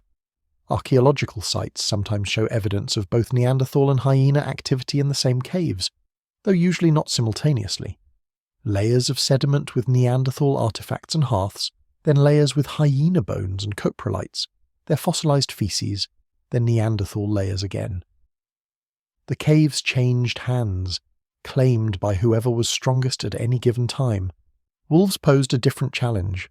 Like Neanderthals, wolves are social hunters who take large prey through cooperation. They operate in packs, use sophisticated strategies, and can bring down animals much larger than themselves. Neanderthals and wolves were competing for similar ecological niches, and the competition was serious. But there might have been another dimension to the Neanderthal-wolf relationship. Some researchers speculate that Neanderthals might have had some kind of association with wolves, not full domestication, but perhaps a mutually beneficial arrangement. Wolves hanging around Neanderthal camps to scavenge scraps. Neanderthals tolerating them because the wolves' barking warned of approaching predators. It's speculative, but modern humans certainly domesticated wolves eventually. Perhaps Neanderthals took the first steps in that direction. Cave bears were perhaps the most dangerous competitors for shelter. These massive animals, larger than modern grizzlies, hibernated in caves during winter. A cave with a resident bear family was unavailable to Neanderthals. But caves were limited resources, and sometimes Neanderthals needed a cave a bear had claimed. The resulting conflicts probably killed Neanderthals regularly. One Neanderthal skeleton from Spain shows evidence of a violent encounter with a large animal, possibly a bear. Multiple bones fractured in patterns suggesting being crushed or swatted with tremendous force. The individual didn't survive. Claiming caves from bears was lethal work, but necessary. Without shelter, Neanderthals couldn't survive winter, so they fought bears for caves, and sometimes they won, and sometimes they didn't. Through all of this competition with other predators, Neanderthals held their own. They weren't driven to extinction by lions or hyenas or wolves.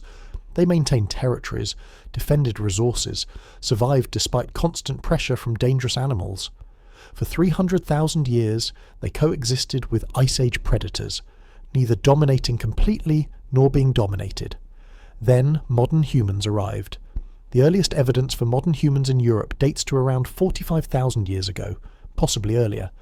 They came in small numbers initially, probably following similar routes along river valleys and coastlines that other animals used. They brought with them technologies Neanderthals didn't have. More sophisticated projectile weapons. Spear throwers called atlatls that could launch spears. Faster and farther than hand throwing. Eventually bows and arrows that allowed hunting at even greater distances. They also brought different social structures. Modern human groups seem to have been larger than Neanderthal communities, with more extensive trade networks connecting distant populations. Archaeological sites show materials that travelled hundreds of kilometres from their sources, suggesting exchange systems that spanned vast territories. Neanderthals had some long-distance material movement, but nothing on the scale that modern humans achieved. Did this technological and social difference make modern humans superior? That's the old narrative, but it's questionable. Neanderthals had survived successfully for hundreds of thousands of years with their technology and social structures. Their ways worked, demonstrably, in the environments they inhabited. Modern humans had different adaptations, different strengths, but that doesn't necessarily mean better. When the two species encountered each other, several things are clear from the evidence. First, they recognized each other as similar enough to mate with. Genetic analysis has proven that Neanderthals and modern humans interbred. Multiple times, in multiple locations, over thousands of years. Modern humans of non-African descent carry approximately 2% Neanderthal DNA. That DNA came from children born to mixed parents, children who survived and reproduced and passed along genes from both species. This is profound. These weren't enemy species who killed each other on sight. At least sometimes, they formed relationships intimate enough to produce children. Were these relationships consensual partnerships, or something darker? We can't know. Human history is full of both kinds of unions. But the fact that interbreeding happened repeatedly, that the hybrid children were healthy enough to have their own children, tells us the species boundary between Neanderthals and modern humans was permeable. Second, there's evidence of cultural exchange. Some late Neanderthal sites show what archaeologists call transitional industries, tool types that look like blends of Neanderthal and modern human styles. The Châtel-Perronian culture in France, dating to around 40,000 years ago, shows Neanderthals making tools and ornaments similar to those made by modern humans. Were they copying techniques they observed, trading for finished items, learning from modern humans they encountered? We can't be certain, but the pattern suggests contact, observation, and exchange. Neanderthals were adaptable enough to adopt new technologies when they saw advantages. This contradicts the old stereotype of Neanderthals as inflexible, unable to innovate. They were learning, changing, incorporating new ideas into their cultural repertoire. Third, the two species coexisted for thousands of years in the same territories. The replacement of Neanderthals by modern humans wasn't instantaneous.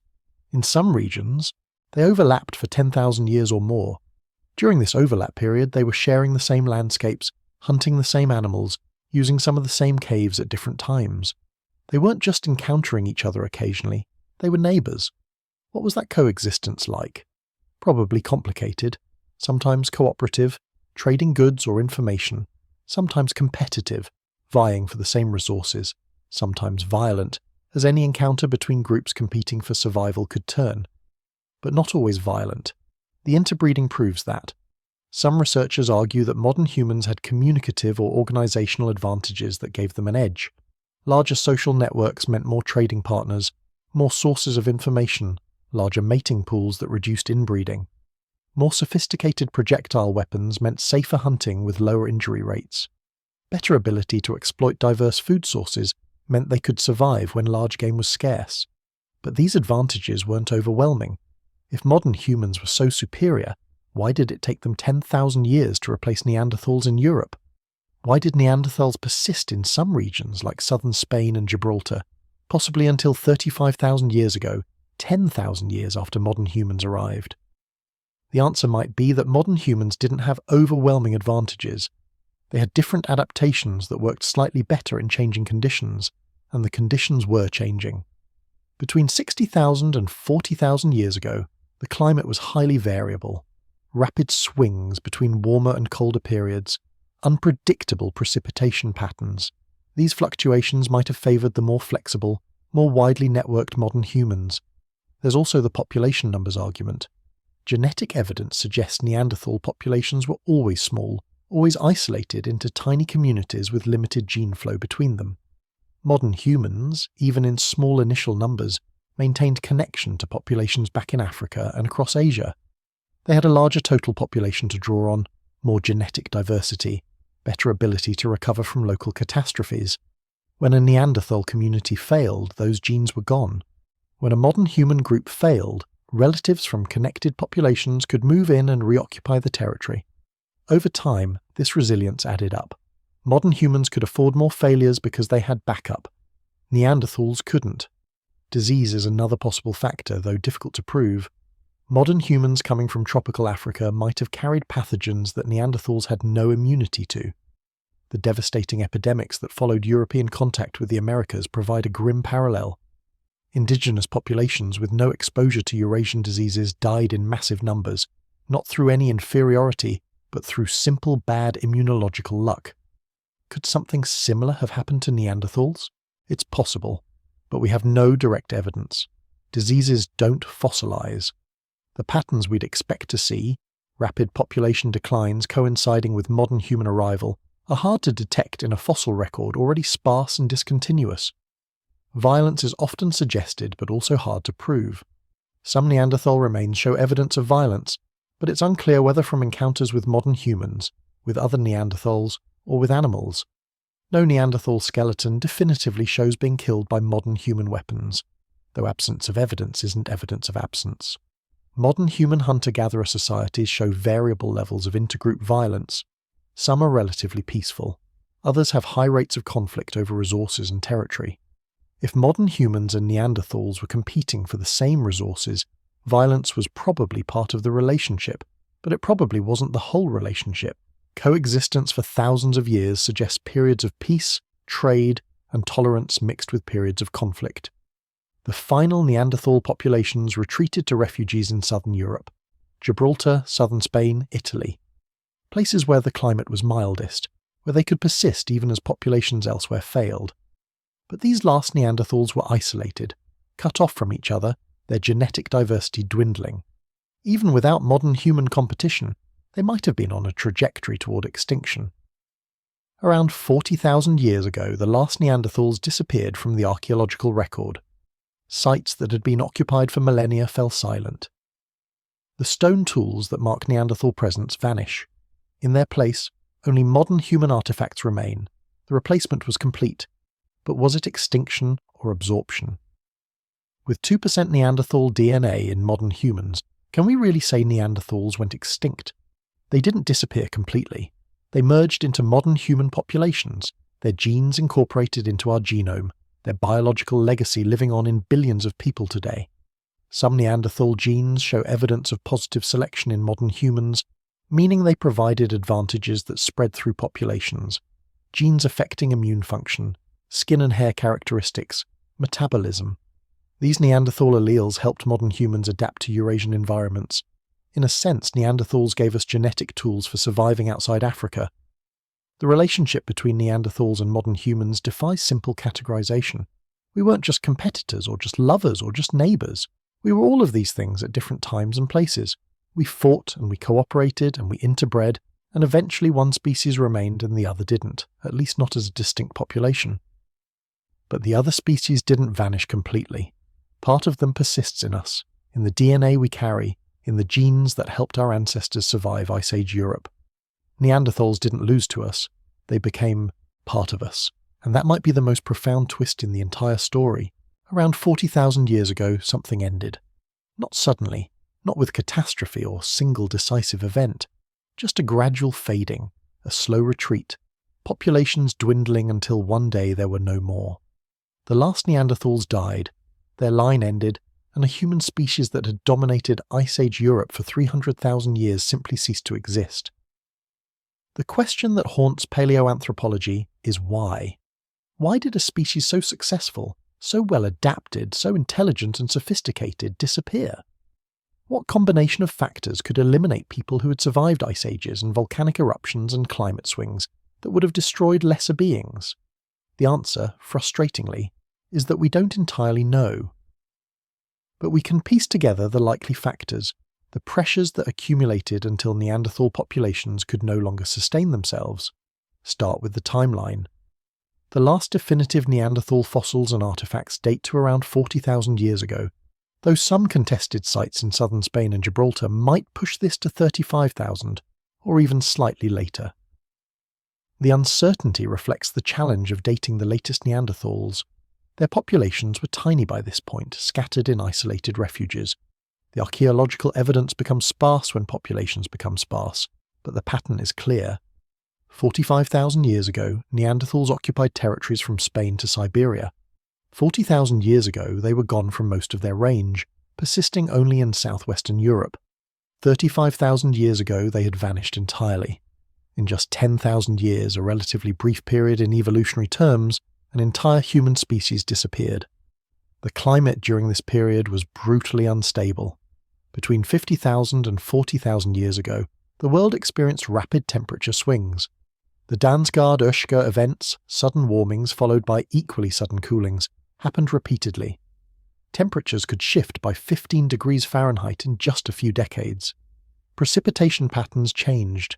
Ecosystems that species had adapted to over millennia transformed within a single generation.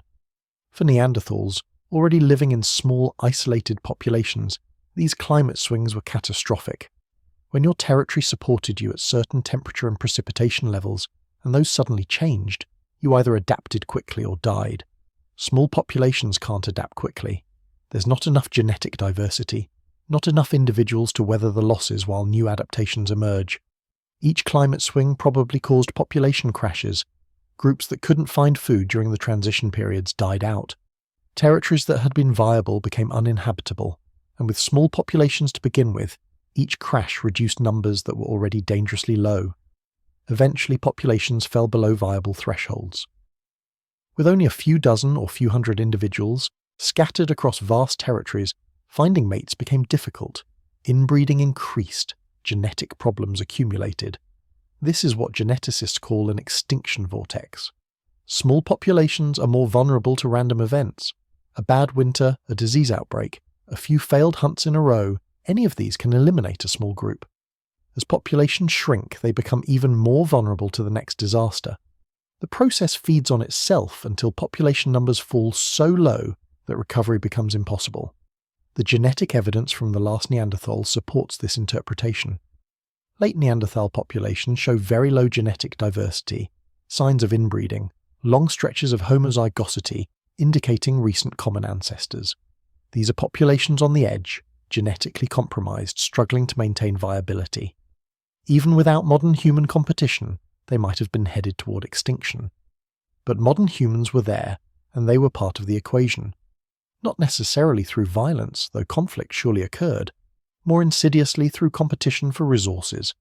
Modern humans and Neanderthals hunted the same animals, used the same caves, needed the same territories. When both species were trying to exploit the same resources, the one with advantages, even slight advantages, would gradually displace the other. Modern humans had technological advantages. Better projectile weapons meant safer hunting at greater distances. More sophisticated tools meant more efficient resource processing. Sewing needles, which appear in modern human sites but not Neanderthal ones, allowed complex fitted clothing that provided better protection against cold. Each advantage was small but accumulated. They added up to better survival rates, higher reproductive success, slightly larger populations. Modern humans also had social advantages. Larger group sizes meant more hunters, more knowledge holders, more genetic diversity. Trade networks connected distant populations, allowing exchange of materials, information, and genes. When a modern human community failed, relatives from connected groups could move in. Neanderthals, with their tiny isolated communities, had no such backup. The archaeological record shows the replacement happening gradually, region by region. In some areas, modern humans arrived and Neanderthals disappeared within a few thousand years. In others, the two species coexisted for longer, perhaps 10,000 years or more. But the trend was always the same. Neanderthal sites became less common. Modern human sites became more common. Eventually, only modern human sites remained. Some researchers think disease might have been the final blow. Modern humans, having evolved in Africa with its high diversity of pathogens, probably had robust immune systems adapted to fighting novel diseases. Neanderthals, isolated in small populations in Eurasia, would have encountered fewer new pathogens. When modern humans brought African diseases north, Neanderthals might have had no immunity. This is speculation, of course. Diseases don't fossilize. We have no direct evidence of epidemics sweeping through Neanderthal populations, but the pattern would fit. Native American populations, isolated for thousands of years from Old World diseases, died in catastrophic numbers when Europeans arrived, not through any inherent weakness, but through simple immunological bad luck. Perhaps Neanderthals experienced something similar. The final refugees tell their own sad story. As Neanderthal populations retreated, they concentrated in the mildest parts of their range: southern Spain, the Mediterranean coast, Gibraltar, places where winters were gentler, where the climate swings were less extreme, where survival was slightly less impossible. The last Neanderthals clung to these refuges, isolated from each other, their populations dwindling. Gibraltar might have been the very last stronghold. The archaeological site at Gorham's Cave shows Neanderthal occupation that might extend to 30,000 years ago, possibly later, though the dating is controversial. This narrow peninsula jutting into the Mediterranean would have provided relatively stable resources. Marine foods from the coast, game animals funneled through the narrow land bridge, caves for shelter. It was a good place to make a final stand. But even Gibraltar couldn't save them. Eventually, the last Neanderthals there died too. Maybe from disease, maybe from a particularly bad series of winters, maybe from competition with modern humans who had also discovered Gibraltar's advantages. We'll never know the specific cause. We just know it ended. Imagine being among those final Neanderthals. Your grandparents spoke of a time when their people ranged across Europe, when other communities were close enough to trade with, when mates from outside your group brought news and genetic diversity. But those other communities are gone now. You've heard no word from them in years, perhaps decades. You might be the last ones, though you don't know it. You just know that life has become impossibly hard, that your group is small and getting smaller, that children are rare and often don't survive. You maintain the old ways because that's all you know, making Levallois tools the way your ancestors did, hunting with spears at close range, tending fires and processing hides and raising children as best you can, but you're fighting losing battles against numbers you don't understand, against genetic load from inbreeding, against competition from newcomers with different technologies and larger groups, against climate swings that make your territory barely viable, against sheer bad luck that seems to strike again and again. One day the last child is born, perhaps they don't survive, perhaps they do but never have children of their own. Either way, at some point there are no more births. The last generation lives out their lives, aging, dying one by one. The last Neanderthal takes their final breath, alone or surrounded by the few survivors of their community, and that's it. 300,000 years of human history ended. The tragedy is that Neanderthals didn't fail because they were inferior. They succeeded brilliantly for hundreds of thousands of years in conditions that would destroy most species. They were intelligent, adaptive, culturally sophisticated people who developed technologies and social structures perfectly suited to Ice Age Europe. They weren't evolutionary mistakes or failed experiments.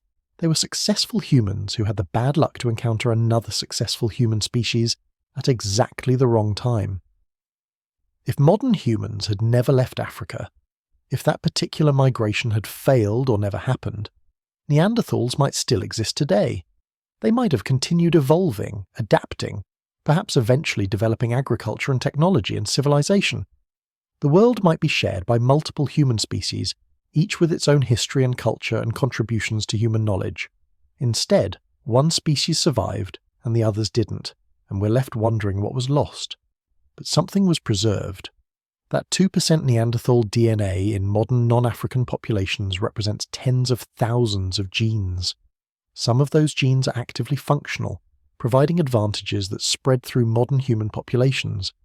Immune system genes that help fight pathogens, genes affecting skin and hair, helping modern humans adapt to northern climates, metabolic genes influencing how we process food and store energy. In a very real sense, Neanderthals survive in us, not as a distinct people with their own identity and culture, but as a genetic contribution to modern humanity. We are literally part Neanderthal. Their genes helped our ancestors colonize Eurasia, survive outside Africa, adapt to environments we didn't evolve for. We succeeded in part because we absorbed some of their cold-adapted, Eurasian-adapted genetics. And beyond genetics, Neanderthals left us knowledge of what's possible. They proved that humans can survive and thrive in conditions that seem impossible, that intelligence and cooperation and cultural transmission can overcome tremendous environmental challenges, that different human species can coexist, interbreed, and eventually merge, that there are many ways to be human, many possible paths evolution can take within our lineage.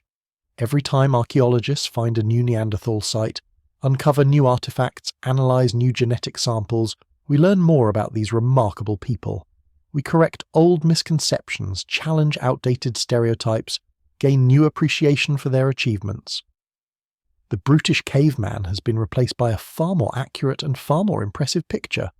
Sophisticated humans adapted for survival in the most challenging conditions any human species regularly inhabited. They buried their dead, suggesting awareness of mortality and perhaps some conception of what comes after death. They cared for injured and disabled members of their communities, showing compassion that transcends simple genetic advantage. They created art, however simple, demonstrating abstract thought and aesthetic sense. They used symbolism, wearing ornaments and using pigments for purposes beyond mere survival. They had language, culture, knowledge passed down through generations. They were human. Different from us in important ways, yes, but human in all the ways that truly matter. They loved their children. They mourned their dead. They sat around fires on cold nights telling stories. They faced impossible challenges with courage and endurance. They were people, and now they're gone. Vanished from Earth except for the fragments of bone we occasionally find and the fragments of DNA we carry in our genomes. The silence where their voices used to be is profound. We'll never know what their languages sounded like, what stories they told, what they believed about the world and their place in it. All of that died with the last Neanderthal and can never be recovered. Their extinction reminds us that success is no guarantee of survival, that even the best adaptations can prove insufficient when conditions change, that intelligence and culture and sophisticated technology might not be enough to save a species if population numbers fall too low or if competition becomes too intense. Neanderthals did everything right and still disappeared. But it also reminds us of resilience. 300,000 years of survival in harsh conditions, 30 glacial cycles endured, countless challenges overcome. Neanderthals showed what human determination and adaptability can achieve. They proved that our lineage has deep reserves of toughness, that we come from people who refuse to give up even when the world seemed determined to destroy them. If you're still listening, if you've made it through this long journey into deep time, maybe you feel some connection to these ancient humans. Maybe you recognize yourself in their struggles. The daily grind of survival, the importance of family bonds, the need to learn from elders and teach the young, the courage required to face dangerous challenges repeatedly. These are human universals that connect us across the enormous gulf of time. Neanderthals were our cousins, close enough that we could interbreed and produce healthy children, close enough that we shared the same fundamental drives and needs and hopes. Different enough that they're classified as a separate species, but not so different that we can't recognize them as people. The long goodbye that was their extinction played out over 10,000 years. Populations shrinking, territories contracting, options narrowing. The survivors couldn't have known they were the last. They just knew life was hard and getting harder. They kept going because that's what humans do. We persist, we endure, we hope that tomorrow will be better than today even when all evidence suggests otherwise. And for Neanderthals, tomorrow never got better. The populations kept shrinking until there weren't any left. The last communities flickered out like dying embers, and the light they'd maintained for 300,000 years went dark. But the memory remains, in the fossils we study, in the artifacts they left behind, in the DNA we carry, in the knowledge that humans, our kind of humans, once dominated Ice Age Europe with nothing but stone tools and fire and sheer stubborn will. They survived in conditions that would kill most modern humans within days. They thrived where we would merely endure. 400,000 years ago, Neanderthals were just beginning their long domination of Ice Age Europe. They didn't know they were Neanderthals, didn't know they were a distinct species, didn't know that hundreds of thousands of years later, another human species would dig up their bones and argue about what they were and how they lived and why they disappeared. They just lived, hunted and gathered, raised children and cared for elderly, sat around fires and told stories, faced the wild every single day and, more often than not, survived. For 300,000 years they won that battle. Then, relatively suddenly, they lost. Their story is our story too. We're all human, all descended from people who survived impossible odds, all carrying genes that encode for resilience and adaptability, and the will to keep going when everything says to give up. Neanderthals were the champions of their world until they weren't. We're the champions of our world now. How long will we last? The long goodbye is over.